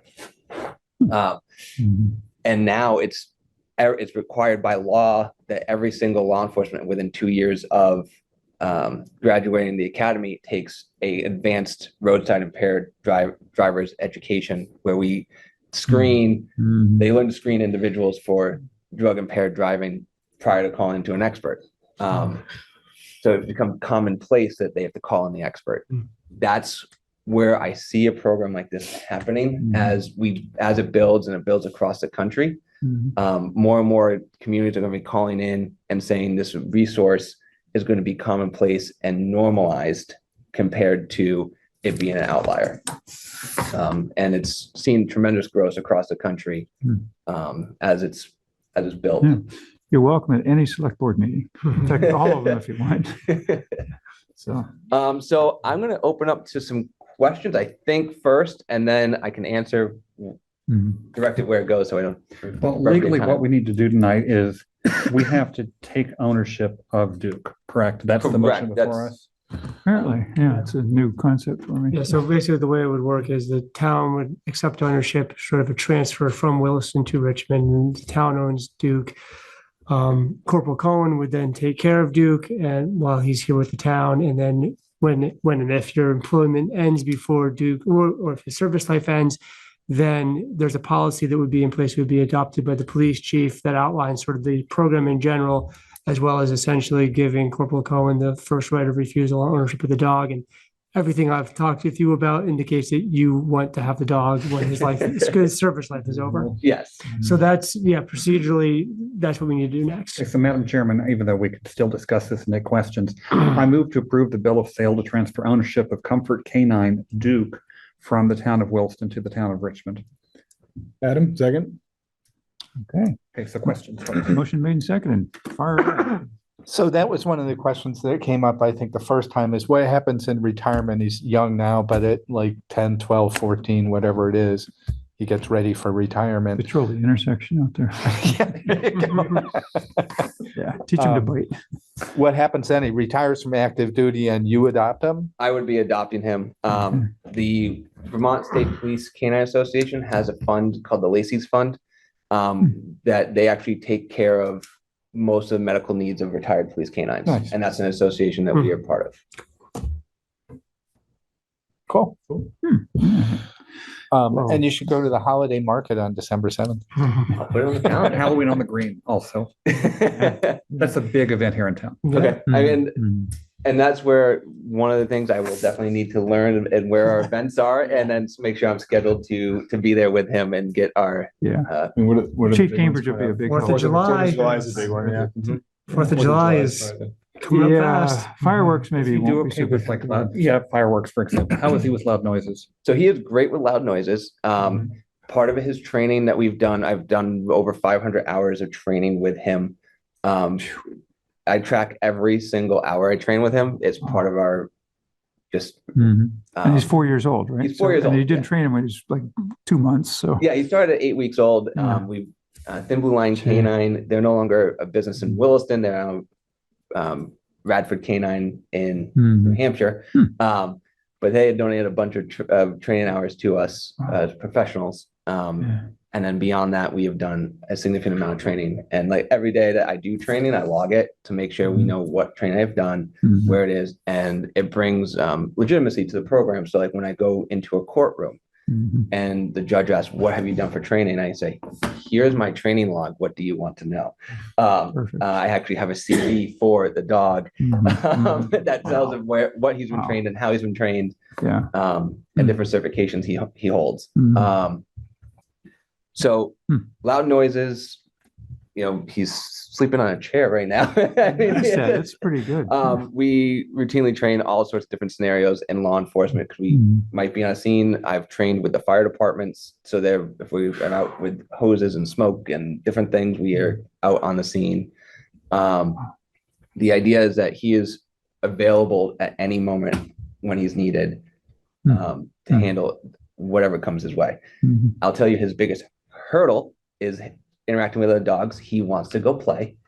He still is a puppy in that sense and I have to work very hard to make sure he is behaving. That's something you don't want to totally discourage either, because it's part of his. It's part of his demeanor, but when we're working, one of our rules is no on-leash breeding while working because we don't want to ever have a negative interaction. Right. Interesting. Okay. Vote on the motion. Do we vote on Oh, it? yeah, we were on it, right. I mean, does this need approval? Yeah, it does. Yeah, it's a There's a motion on the table. Oh, okay. Jay You made moved that it, motion Adam right there? seconded it. Okay. Aye. Aye. Adam, aye. Bart, aye. Lisa, aye. David, aye. I know you're a dog person. So. Okay. All right, that's it. Welcome aboard. Yes, welcome. Thank you. Thanks for coming. bringing the dog and everything. Madam See you, Chairman, Duke. Mr. Town Manager, I would like to. You want to take the chair? agenda. There are some, it's 10:06 and there are some update items, and there are some action items. Okay. And I would like to suggest that the ones that are merely updates be moved to the bottom of the agenda or next week. All right. And that we basically go through, and this is just, I'm just a member making a suggestion, it's not a motion. No, I think it's a good idea. Just So to do which ones? Maybe put L off because there's nobody here unless we have to do it tonight. Also O, if we have to do it tonight, we can, otherwise I would hold off on that. But I do think we should try to look at P. And I think S and T could be dealt with very quickly. Yes. But it's up to you guys. Josh, if you have things that you absolutely feel we must get to, as opposed to things that we could defer. I know next meeting's agenda might also be quite long, but it is kind of late. Yeah.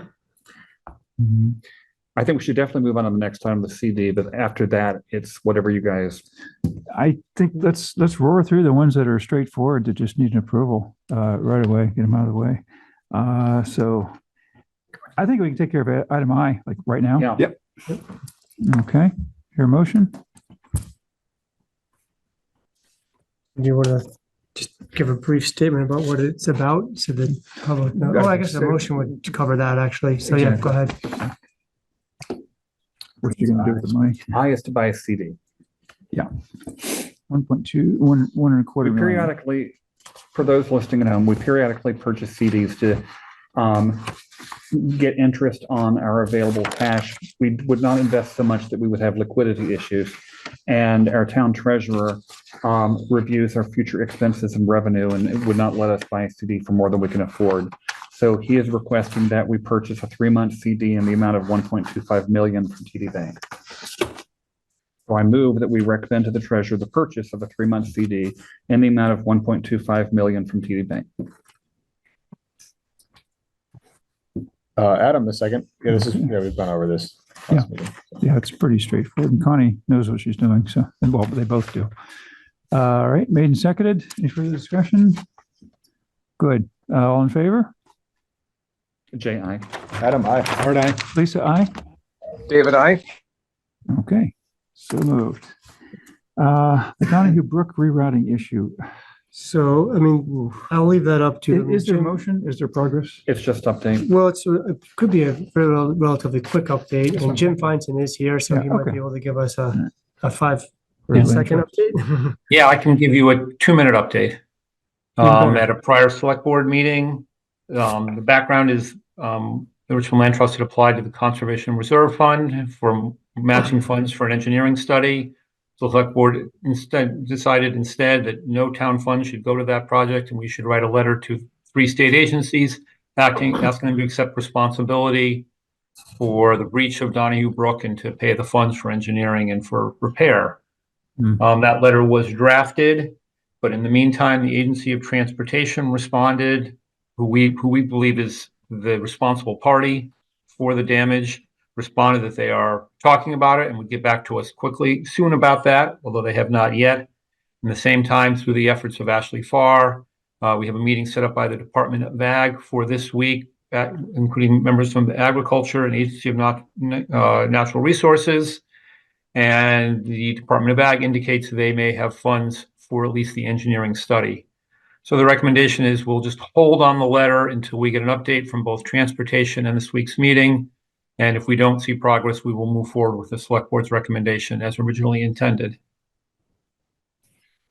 So this all sounds good to me. And part of our conversation to remind folks is that there are at least 2, if not 3 other properties that were impacted beyond the conserved land managed by the land trust. Right. And so treating them all together as part of the same incident and solution seems appropriate. And I'm cautiously optimistic if they are talking with each other, they come up with a solution that addresses all of those things, including the 2 farm properties that are impacted.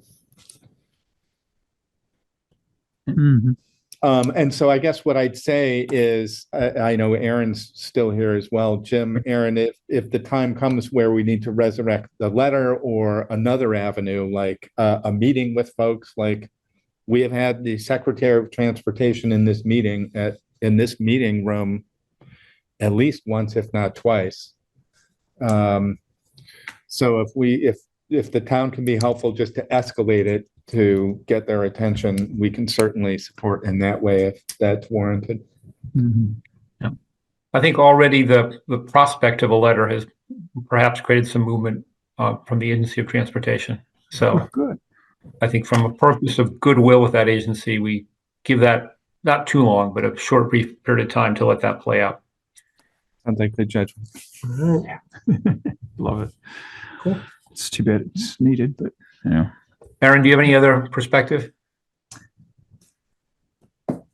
No, I think we're all happy to see something. Oh, go ahead. Yeah, I don't. Ashley had to go to bed because he has to get up in the morning, but he's sort of the one that's been handling that. So I stayed on, but not really.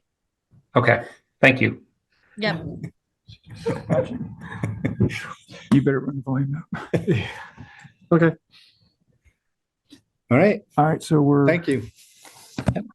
Action required in that? Well, next one is, and Mark is, I'm sure, waiting for this next Mark agenda has shown item. unusual patience. So we might not want to skip that, given No, that we he's don't. stuck it out for the last Well, 3 Mark's hours. here. and 11 We don't minutes. want to skip it because you are Mr. Recreation, so.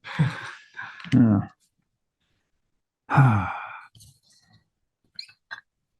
So, What are we considering amending a, well, so just to reset the table, Yeah. excuse me, it was discussed that at the last meeting, when we were making appointments to committees, that the Recreation Committee was down to 1 member. right, At that meeting, the board did make a motion to remove the 2 seats, 1 for Huntington and 1 for Bolton resident, from that to make it a Richmond-only committee. And then there was some discussion about, well, what is the proper mission and vision for that committee? And since we're down to 1 member, should we relook at that? And you wanted to put that on this agenda to kind of discuss that and see what would the proper path be forward. I think Mark's been on the committee for what, 2 or 3 years since it got resurrected? You've been on the committee for a couple of years since it's been resurrected. Yeah. And like we talked about in the last meeting, it's sort of gone through peaks and valleys over the last several decades. I think 20, 30 years ago, it was really active and people had certain projects, they'd get really good movement and then maybe would recede a little bit. And I think it's been dormant at least a couple times over the last 20 years, but has been very active or very well staffed for the last 4 years. So that's the point we're at now. And I'll turn it over to the board and to Mark to figure out where you want to go. what's your thoughts, Mark? Come on up. If you don't mind, I'm a little hard of hearing. Likewise, So what was that? likewise. Yeah. Oh, and likewise something. Yeah. Hey, what are your thoughts on it? Where are you at? I don't know. I was kind of curious to hear what topic P was going to be as far as discussion of increasing administrative staffing levels. Wasn't sure where that was going. I almost wonder if that should go before my conversation. I can speak a little bit to that. I know at one point you guys, you and your cohorts had a tough time following through on things, because you all have day jobs, you're elsewhere, and you don't have the continuity that you needed to do those things properly. That's And right. I was really, at that point, I thought, you need like a kind of a utility infielder, somebody who can go Coordinator. go get this done, go pick up such and such, go talk to so-and-so about when they're going to, do whatever it is they're going to Coordinate do. with you guys. Just, yeah, and keep us informed and talk with Josh and our staff, and without it becoming part of their jobs.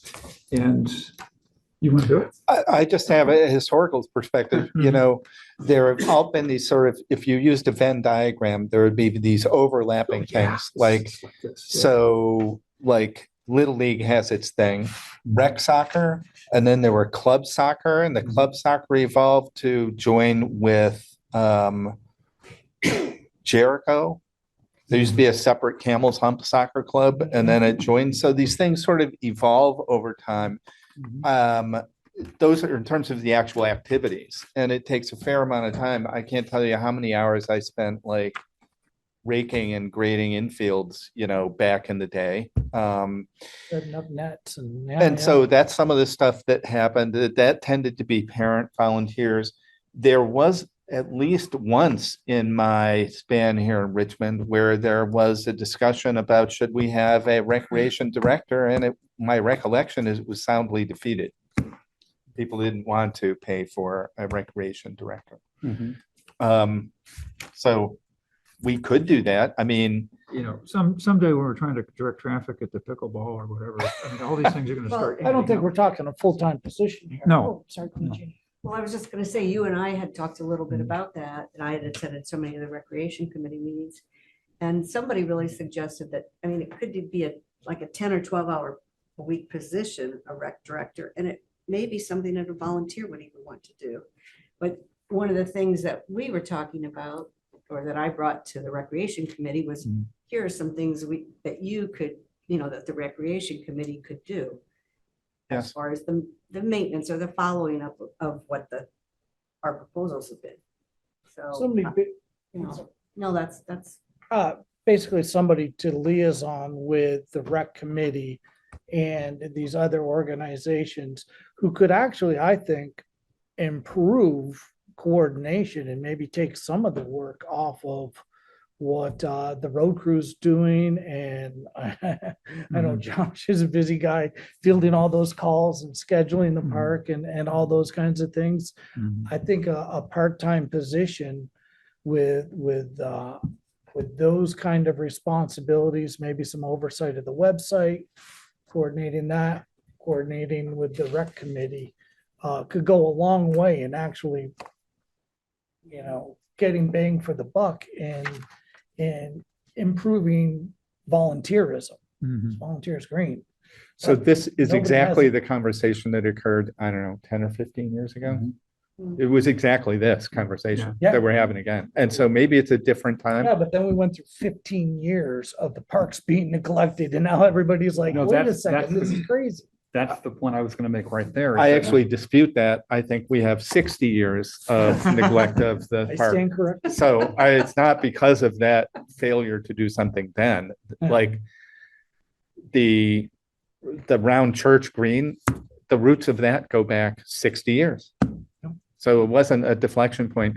So I'd say, it seems to me, the question is, to what degree do we want to do volunteers? It's my perspective that if we're going to propose a position, that's a budget item, and it could even be a ballot item. That's what happened the last time it was defeated. think Does there's the more. town want a recreation director at this cost with these activities?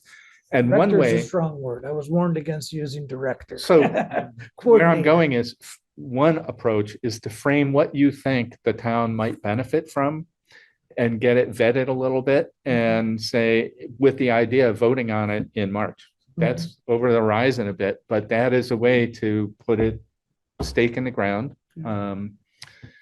I've heard a variety of discussions over my 20 odd years in associated with recreation, like,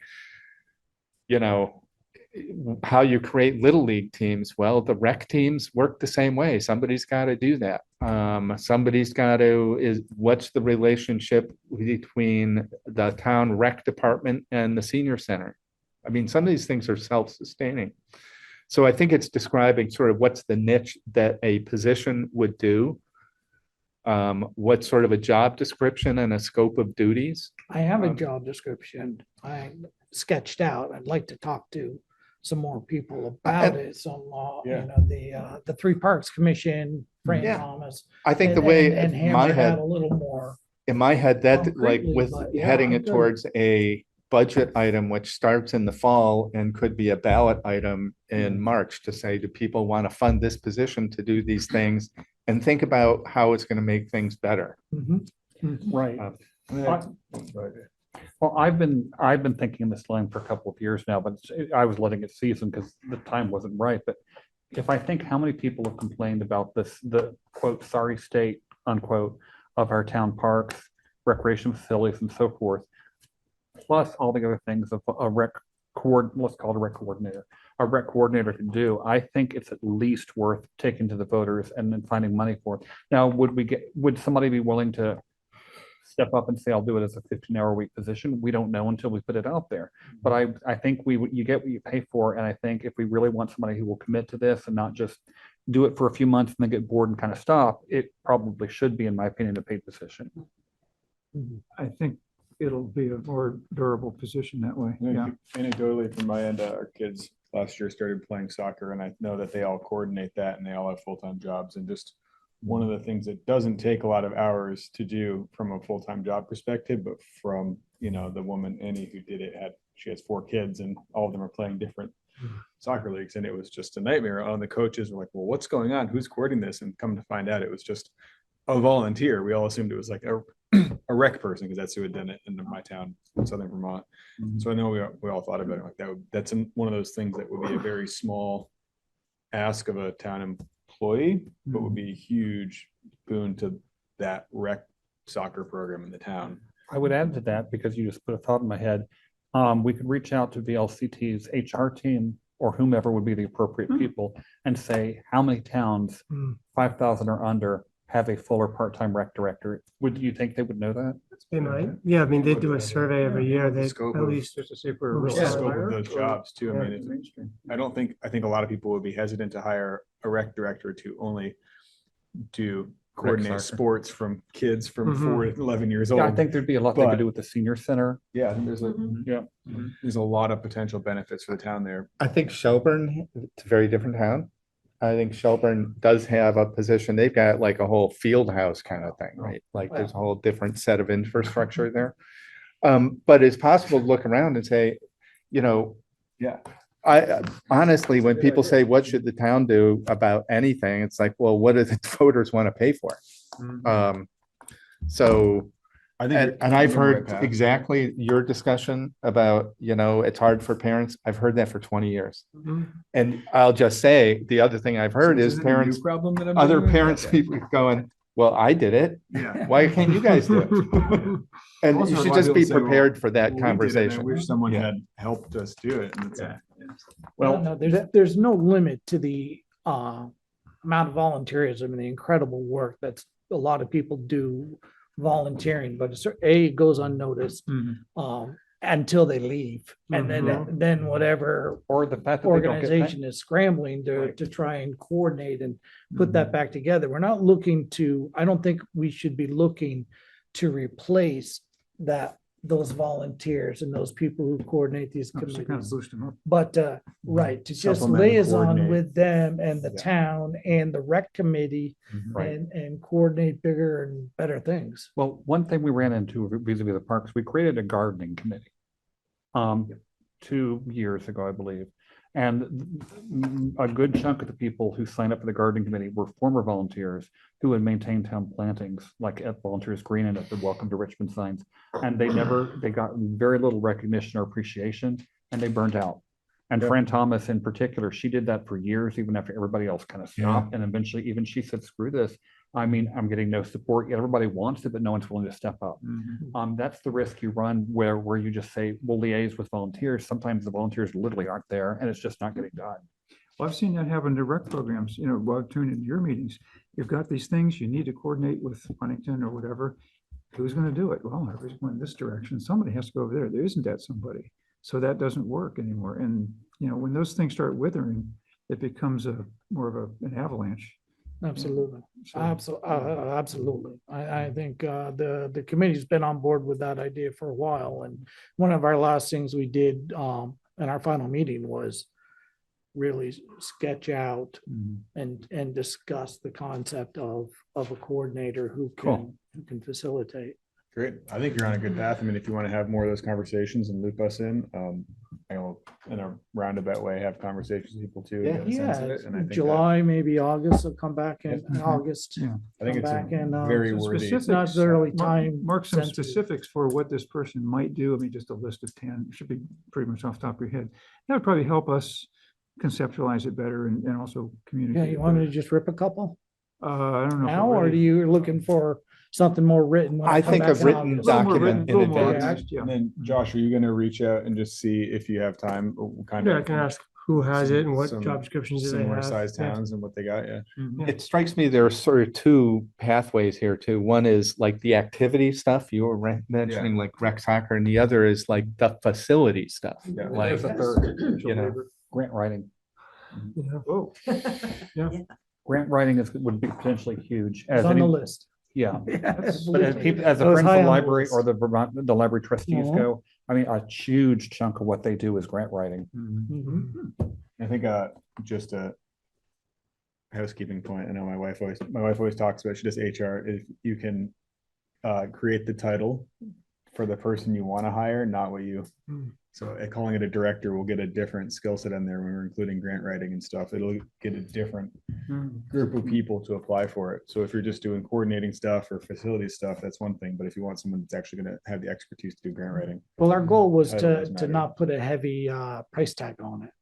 Also, You know, to get something going where it's more practical. You're talking about just a really some sort huge of title a and additional administrative staff coming up. So I President don't know of- if that's something that I don't know what that P line is regarding, but if you're looking at adding somebody, maybe it's that type of person who can take on that role of the rec coordinator along with whatever ideas you have for that person to come in to help out. I think coordinating rec, directing rec, whatever, however we want to field it. It's only part of the job. Money well spent.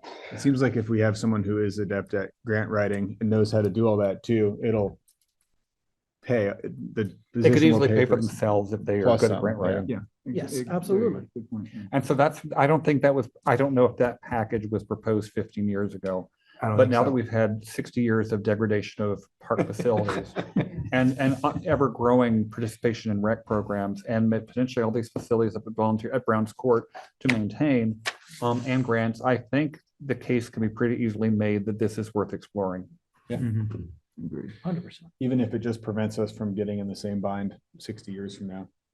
Great news to hear Keeps you us guys maintaining say that. Well, I think you're right, Jay, because making a bunch of these investments is going to call out what's our ongoing management plan for them, as opposed to limp along and you replace the soccer goals when they fall apart. And my story about Brown's Court 20 years ago is true. It was embarrassing. And it was misogynist. I'm just going to say the boys had these nice fields and the girls went to this falling down place that had gravel in the infield. It was just, you're trying to teach a kid to like keep their head down on the grounders and the ball is going like this. Anyway. All right, well. So Mark, I'm glad you brought this yeah. to us. I think it has seasoned long enough. I think it's time to move it forward. Yeah. So is that enough? And I think it seems to me reducing it to writing and coming up with like vetting it a few times and examples from other towns. Yeah. Yeah. I'll coordinate with Josh for a little later this summer to come back with some harder information and try to liaison more with the Three Parks Committee. I've missed the last couple meetings, just bad timing. But They've been continue to kind of- keep my fingers kind in of pounding that. all the nails at this I point. just see what's going on, and the rec committee is just gonna sit idle until one of you guys hear any applications. Yeah, well, the three parks committee has made clear they are not forever. When the stuff is done, they right. dissolve. Yeah, yeah, right. And so we better have a somebody. committee. We gotta have a group of people. Mm-hmm. I mean, Three Parks Committee is incredibly focused and What and they're doing, dedicated. there's I gonna don't be a think you lot of can ask a incentive for rec somebody committee to work to for it, I mean. hold their kind of pace that they have come in. They're almost giving you guys competition. I wouldn't say They're it's driven. like quite giving you Their competition, best yeah, to- but their they're the best is next not get in closest at front of that. Yeah, Cool. yeah. Excellent. Thanks, Mark. Good. Yeah. So you got what you need True tonight resurrection. from us? Yeah. You got what you need from us? You know what to do. Yeah, do you get what you need from me? I don't Mhm. really have anything to give you. Well, lip service, but yeah, ideas. I mean, Josh is gonna have some ideas of what other towns do, but if you come up with some specific things that this person would do, that'll Very help a much lot so. too. Yeah. Because I mean, you've had the boots on the Yeah, no, ground there. we've talked about it. We've got a good sketched out Okay. guide, and we'll bring back to you. Good. Awesome job description. Good idea before I ramble on any longer. Thank you, Madam Mark. Chairman, my suggestion would be that we ask our audience members if there's a particular agenda item they're sitting around for, Sure, so that we don't say, let's skip that one. that's a good idea.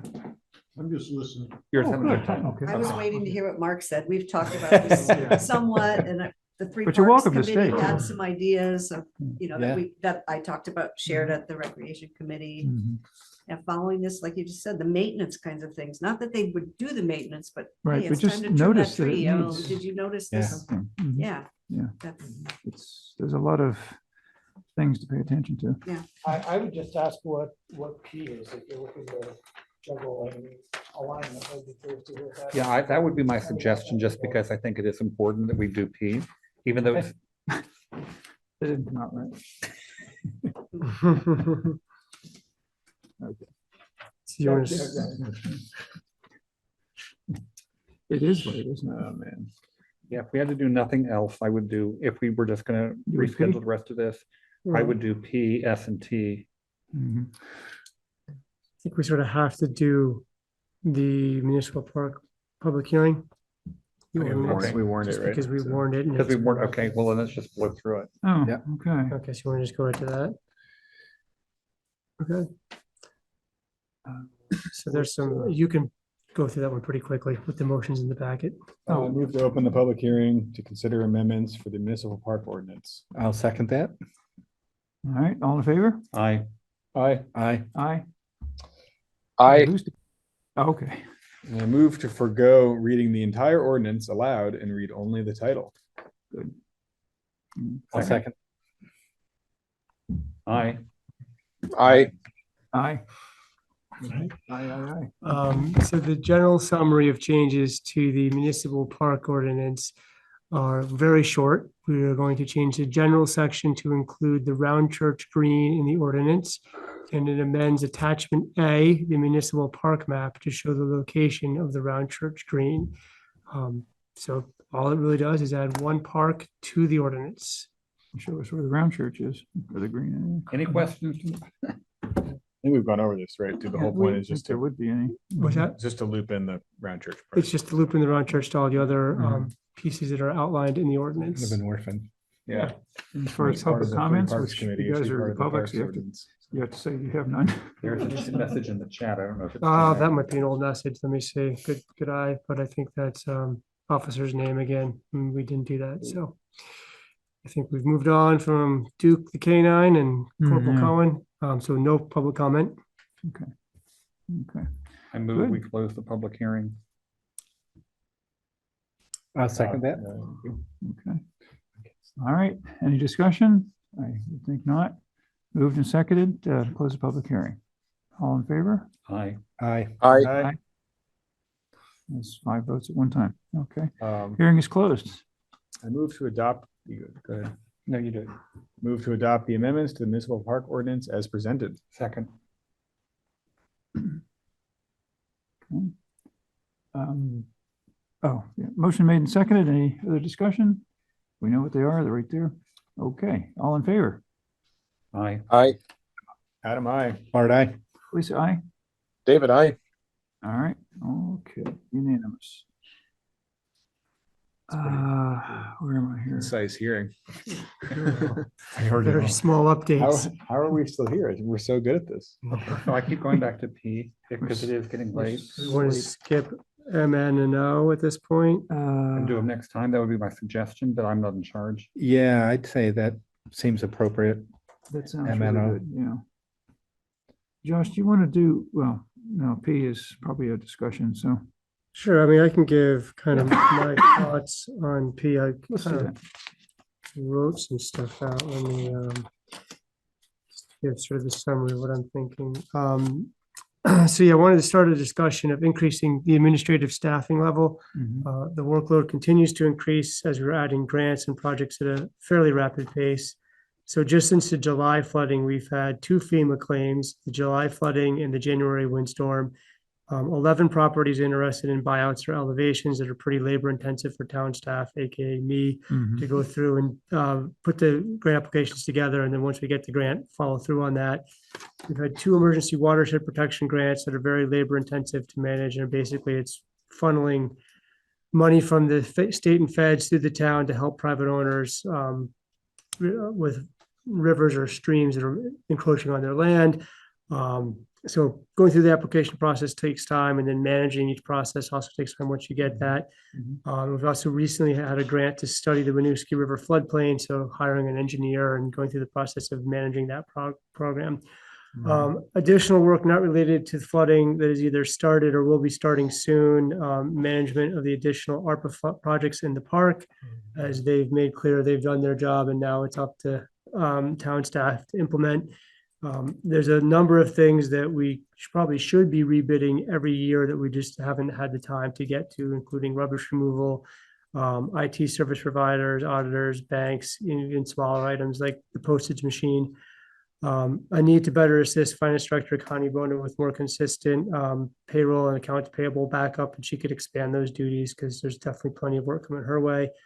Increased requests for consideration of traffic calming, management of the 3-acre rule with Greystone, stormwater project on Tilden Ave, water line replacement project on Tilden Ave, Bridge Street and Cochrane Road. An update to the personnel guidelines is long overdue. We just haven't had time to dive into that.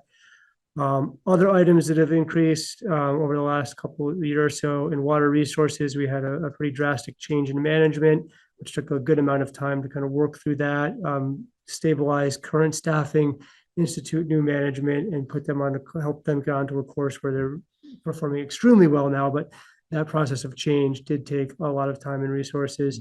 We're currently in a wastewater treatment facility 20-year study. We went through a long process to purchase water meters. And involvement in a class action PFAS lawsuits. We're actually now involved in a larger inspection of the water tank, which could spin out into a legal action. Also management of a complicated policing situation over the last couple of years. I bring those up because those are the types of curveballs that just you're not expecting, and all of a sudden your day, your week, your month is sucked into like all I'm doing is policing for a month. So ongoing staff management, which gets more challenging when there's staff changes or other issues. Any given week, a number of new projects can arise, such as exploring the process for the town to take over a private road, looking into a conservation easement of Brown's Court, response to emergencies such as flooding, questions from residents on where town responsibility lies with certain issues such as stormwater, controversial access permits that need to be extensively researched, and more. These projects sometimes take just 5 minutes, but other times spiral into several hours of research to respond to, and several of these pop up every single week. So what I'd like to do is start a conversation about hiring some more administrative staff to work on these types of projects and more, potentially including recreation. Duncan already does some of that as far as scheduling park use forms, scheduling time in the parks, but certainly his time gets stacked up as he helps respond to FEMA claims. So I've thought about, could we hire another person, which was like an assistant to the town manager at 30 hours, at sort of at the same level Duncan is now? Or should we explore an assistant town manager or deputy town manager, which seem to be interchangeable, and have a higher level person that can help with higher level duties, as Adam was talking about, you sort of write for the person you want and then go from there. Just to give a range of salary, another 30-hour assistant would be about $69,000. That's assuming health insurance as well. A 40-hour deputy town manager would be more close to about $98,000. I know it's obviously a budget issue. We do have some ARPA funds that we could use for the rest of this fiscal year. And then next fiscal year, the rest of this calendar year, probably the rest of this calendar year, and then next calendar year, we would have to overspend. And I would recommend certainly putting it on to the budget for FY25. But I think that the need has been growing for a while, and it's sort of reaching a point now where I'm kind of, if we want to keep these things going, there's a lot of, we just need some more help. So I have a number of thoughts on this. One of them is from time to, and this is the whole town listening. From time to time, the select board gets together and says, "Oh my God, Josh is burning out," because he is. I mean, there have been times that we've been getting emails from him at 11:30 at night, and then more emails the following day at 6 a.m. It's not in our interest to burn him out, and it's also not in the town's interest to paying short shrift to important items simply because of a lack of time. A lifetime ago, when I was getting my master's in public administration degree, I worked for a town, Vinton, Virginia, which had a town manager and an assistant town manager. The assistant town manager did have a master of public administration degree, and they were as qualified as the town manager. If the town manager had been assassinated, they could have just stepped right on in. I don't know that we would necessarily need somebody with that level of experience and educational background, but I do think we need a body who's prepared to be the primary runner on certain topics. Like, for example, our guy was in charge of all public work stuff, which is why I dealt with him, because that's where I was working. But I don't know, what I'm saying is there is a need for a body to do this work, whether it's a deputy town manager at 40 hours a week or an assistant at 30 hours a week. We need this person. If we did hire a deputy town manager, do you think that we would keep the assistant town manager at the same number of hours, or do you think we would just expand the existing position? So I think we would have a need for that position plus the position Duncan's currently in. There's enough work to go around. That was kind of my thought. Now, just throwing it out there, because it would obviously have to be an advertised position. Would Duncan be interested in going to that position? We've had a couple of conversations. I think he'd be interested in sort of seeing what that became and then talking about it. Yeah. Because he's certainly proven his loyalty, his stamina and all that. I mean, he's got a lot of credentials. I do think adding another position at close to $100,000 a year would definitely raise some eyebrows in the town. But the alternative is burning the candle at both ends. Yeah, and honestly, there's certainly things that I don't get to, or I don't get to as in depth as I'd like to. And it's not going to get better. No, I mean, every select board meeting, we add like 5 things. It just is the way it is. Yeah, it's the world just keeps getting more complicated. Yeah, if we can promote from within, that would be the best choice. But if we would have to advertise, we make sure we don't get somebody that steps on existing toes. Right, that's right. Yeah, I'd want to look at like what would that job description be? Talk with Duncan about what he thinks as well. Talk to the LCT. Yeah. My concern is really about timing and process. So we haven't even started the next year's budget that we just finished voting on. Similar to the conversation I just had about a rec coordinator, director, whatever. It's my thesis. The proper way to do this is through a warned budget, and it gets dealt with budget year to budget year. That's typically how it works in state government as well. You can't just make up positions like because you have leftover money.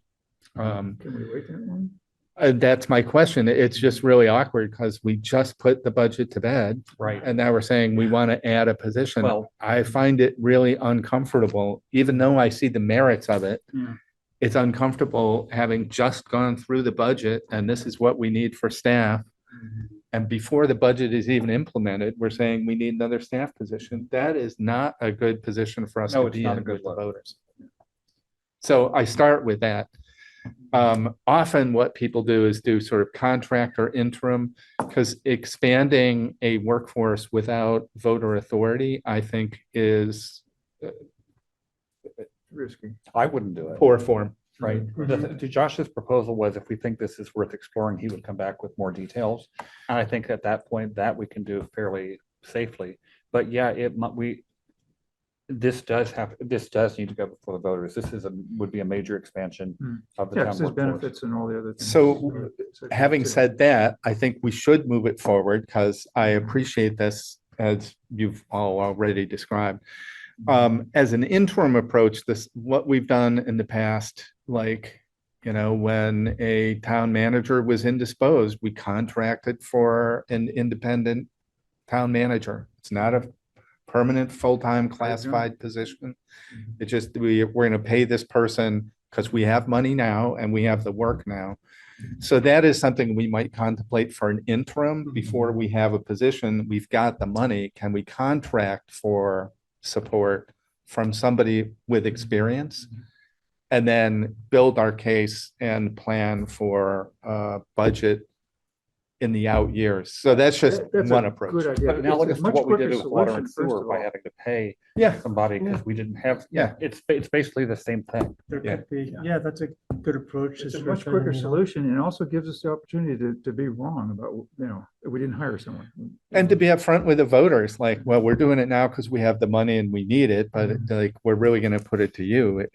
If we're going to create a position at this funding level, we want you to vote on the budget that approves it. Mhm. I think and that's a way that might strike a balance between our near-term need and the sort of political process with the voters. Yeah. Does that make sense? But Josh, I think you've made the case that help is needed and the work is not going to diminish. No, it isn't. All right, I can come back with some thoughts on job description, interim contract, or even interim hire potentially, but let's see what we can do. Contract sounds, I'm sure there are people out there. So here's one thing I'll say, Maybe we're not sure. having Mhm. sort of close to home. Sometimes people are retired, are willing to do part-time work. They're not looking for like a ramp up for the next 10 years. But for 1 to 3 hours a years, like, Yeah. I'll do it for a while. And you sometimes get a pretty experienced person to walk in with not a great deal of commitment that gets you to that next phase, like a year and a half. And down they're the road. knowledgeable. They bring something right to the job day one, so. And that's something else where VLCT could probably help. Yeah. Yeah. Okay. They've got a Good. bunch of, hired people, on the phone dial anyway. We have more older people in this state than younger people. Hmm. No, that's some good, Take care of good our thoughts. I like it. Thank you for the feedback and I'll come back to most likely the next meeting. Okay. Where do you want to go next? Well, that was P. We've got some 2-minute and 5-minute items that are just. Q, I got to talk about Q. Yeah, sorry, it's. Have a good night, Mark.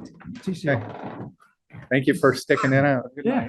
Thank you, guys. Okay. Yeah. See you We're guys. still at it. We're going home.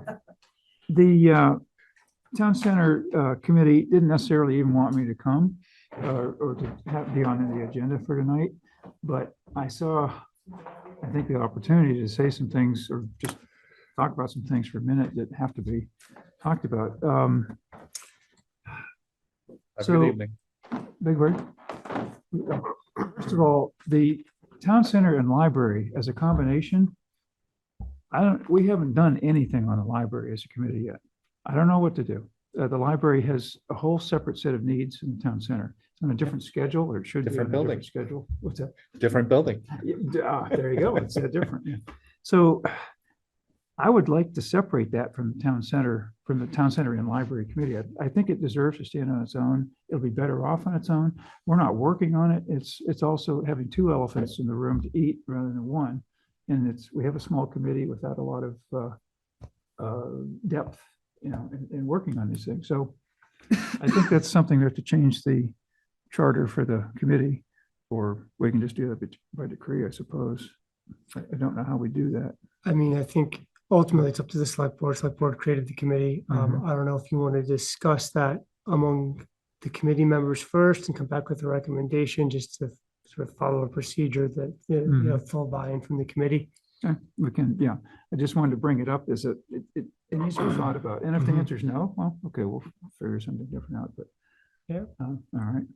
And I think just to touch on that, I think over the last 5 years, the committee did do a lot of work with the library. There's several projects that got moved forward because of the work of the committee. Mhm. So I mean, I think that the library building is actually further along in being rehabilitated than this building. Mhm. So I think naturally some of that work is sort of It's got momentum. tapering off a little Yeah. bit. Mhm. Okay, Um, good. I'm sure Yeah. that Rebecca and Lori still have many projects they'd like to get to, but Oh, I yeah. think that list is shorter Yeah. than this building. Yeah. Well, I don't see at this point with the committee that we have, the people that are there, we don't really have a lot of expertise in the library or depth of knowledge, which takes time. Adam knows everything.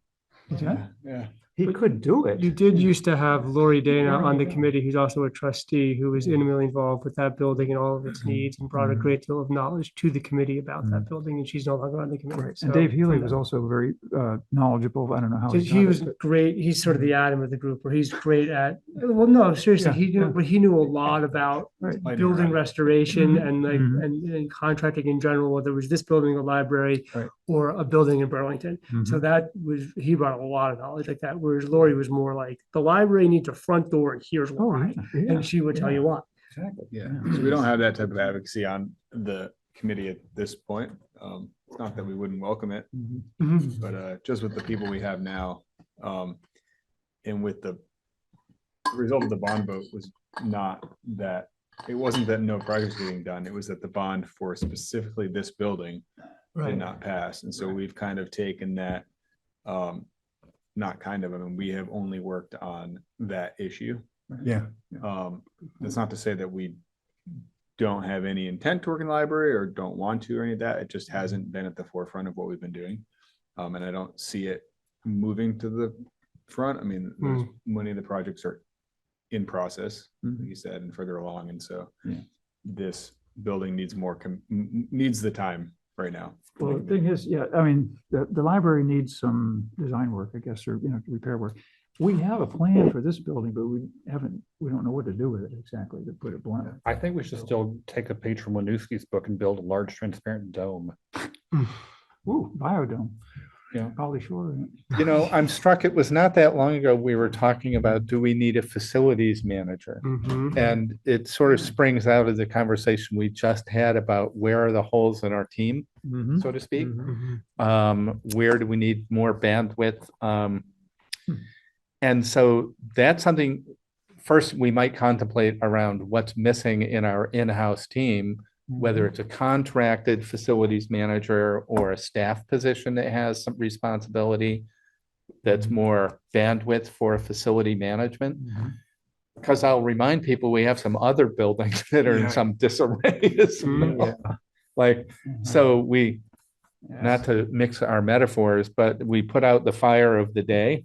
But there's other buildings that could be on fire tomorrow. Or flooded. Yeah, Mhm. like, so part of it's, and maybe our recreational facilities are just another metaphor for the same thing. We build stuff and then we walk away and 30 years later, we go, oh, it needs work. It needs attention, right? Yeah. That's why, No, we should be doing a depreciation schedule and Yeah. saying, you put this much money, it's our capital plan, we just need to extend it a little further.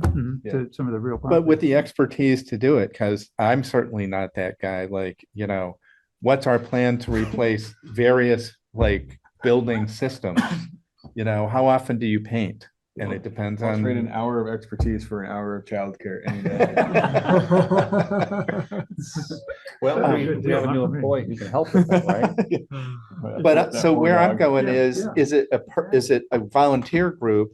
Is it a staff person or is it a contractor? And sometimes you rent expertise, like we don't have a town attorney, we have a contract with attorneys. Mhm. Maybe we should have a contract with a facility management company, who does assessments and comes up with a plan, And there's no Oh, reason we that's couldn't interesting always idea. bring that in-house if it became advantageous to do so. Yeah. But a Yeah, contract property managers. allows I mean, us they to make a- dabble It's a in that start. without a commitment to, or with a contracted commitment, not a Right. employee. Yeah, right. I mean, you don't And have to see what the hire- benefits are, and especially at a time where we're, short-term cash rich. maybe that's what we should do. Put some ARPA money out for, building. I think that'd be appreciated Facility by a damage. lot of people. I think there's Yeah, recognition from. But in from the most interest of people in time, town. Yeah, I think. Anyway, move on. The next item is very quick. Which one, Jay? Approving the money for the library rot. Oh, yes, the about 2,500 is needed, I think. Well, so there's been, let me just catch up. Give me 30 seconds. Contingency funds, so that's 346, now we're at 353. All right. So basically, the contractor has already addressed some rot on one of the towers on either side of the front door in the soffit of not the front door, but the side door by the library, the parking lot. And they have spent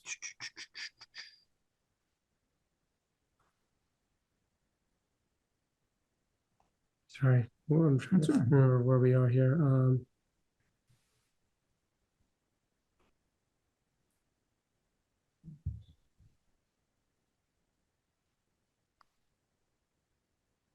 Okay.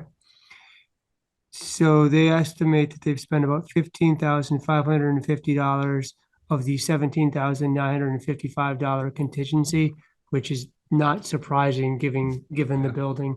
So that only leaves us with, about $2,500 left over. The next phase of the project is going to move towards painting in about September. The painters might find more contingency work. So what I was asking for was just an additional $5,000 to allow us to act quickly if the painters come in and they just go over that $2,500 mark. I don't want them to have to wait a week and a half for approval from the select board. But that gives us enough wiggle room to act quickly. If they find something huge, we'd obviously come back, but I think the big stuff has really been found by Alex already as he's gone over the building pretty thoroughly. So that seems reasonable. I mean, it'll make the project go smoother, and that way if the painter runs into something and it's $1,200 over, we're not waiting a week and a half. Shame to hold something. That seems ridiculous. Yeah, that was Just for just a small point, Josh, can we change the phrasing from contingency in the future? This isn't really contingency. Contingency would be like for unforeseen things, and when you're working on an old building, looking for that's bond, not you know it's there. contingency. That should be like planned overage or whatever. Just contingency is like unforeseen. yeah, I think it Just like was in the construction side, contingency wouldn't cover like rock finding. It would cover like weather or contract see. disputes and Okay. stuff. Like finding rot in an old building isn't unforeseen. It's No, the it's not. magnitude is unforeseen, but finding it's That's Right. unforeseen. Yeah, I think we can change that. I mean, right now, the Not purchase not order, like not in this. yeah, the other ones going forward, I think that's a fair point. Find better phrasing. Just if we're gonna be, sounds like we're gonna be working on old buildings based on our previous agenda items. So Yeah. stop making everything we go over. You like new buildings, don't you? That's every carpenter, you don't actually work on anything. You just remodel completely to the studs every 35 years. Gotta keep it from falling down, take it apart. Anyway, All right, yeah, so yeah, that seems reasonable. So I move to increase do you think is that 5,000? Yeah, The magnitude of that's gonna put us in a good spot. So if anything huge comes up, we'll come back, but but yeah, if they find more, because it's about $2,500 in wiggle room right now. If they find a little bit more than that, we can give them the green light. yeah. But if they come back like, you have to replace this entire side, hmm, then you will know about that. But I think, again, Alex has gone through it pretty well. I think he just covered most of what the big stuff is, but the painters are gonna go every inch, so they might find some more things. Keep this in for replace that. Seriously, like I met with them on Friday. This is what they do. They only paint historic buildings. Oh, They really? have 3 crews that's really what they specialize in. I mean, they were talking about the type of primer and how it was going to bond to the existing paint, and like there's going to be failure, but we want the failure to be here, not here, so you can spot check it and then spot paint it going forward. They knew their business inside and out. They seemed really good. Cool. So I move to increase the contingency on purchase order 4864 to $22,955 for a new purchase order total of $142,655. Ms. Bart, I'll second that. motion made and seconded. Any further discussion? All in favor? Jay, Adam, I. Bart, I. Lisa, I.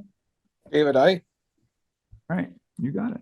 Okay, thank you. The next four you could realistically table unless you wanted to try to, they're also very quick. Well, I think we could really just bomb through them in about a minute each. yeah, letter Yeah. S, what R, I don't know. You just did R. S seems pretty Yeah, quick. S, S. that's you. I move to appoint Jeff Ford as Town Energy Coordinator. That's T. No, this T. is Sorry. That's what J to B CUSI. Okay. Yeah, this is the Chittenden unit. Line 441. I move to nominate Jay Fur to a seat on the Chittenden Unit for Special Investigations Policy Board. Ms. Bart, I'll second that. Discussion? Okay, all in favor? Abstain. Adam, I. Bart, I. Lisa, I.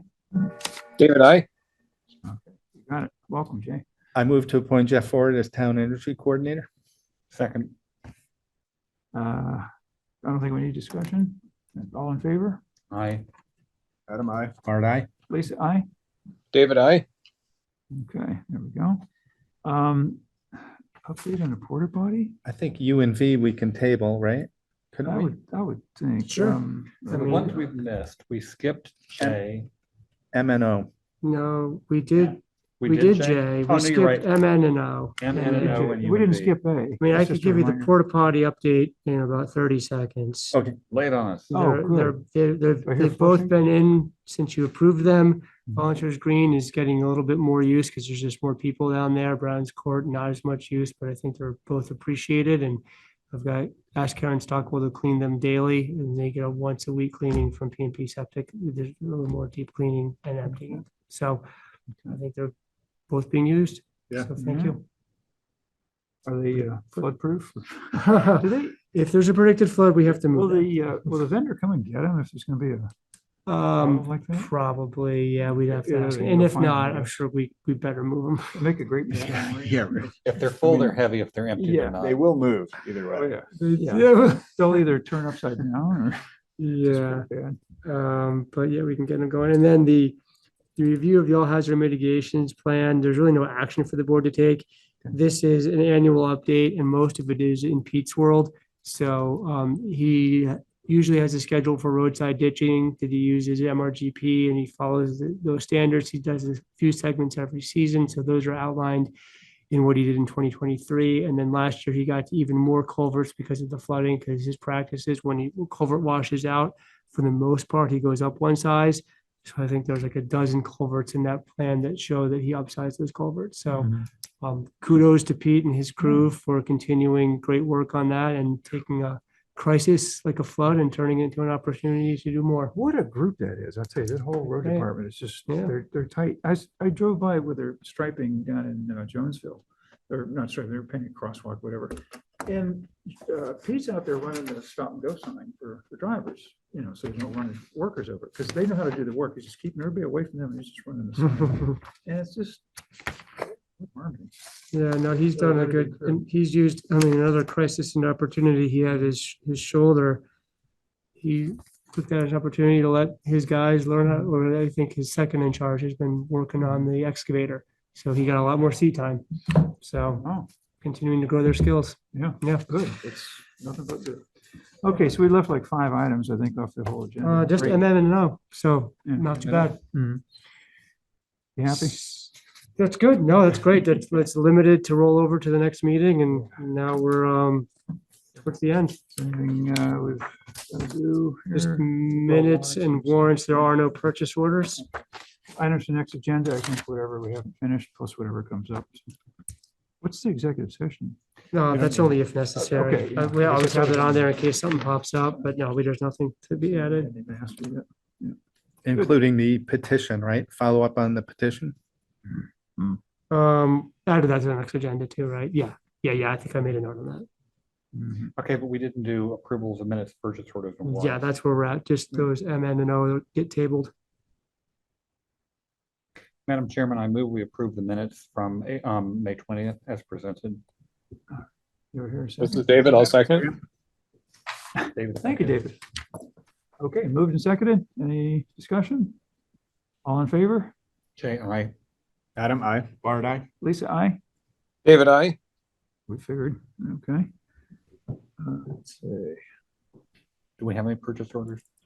No. No purchase orders. OPOs, okay, good, Okay, then I move we approve the warrants as presented. all right. This is David, I'll second.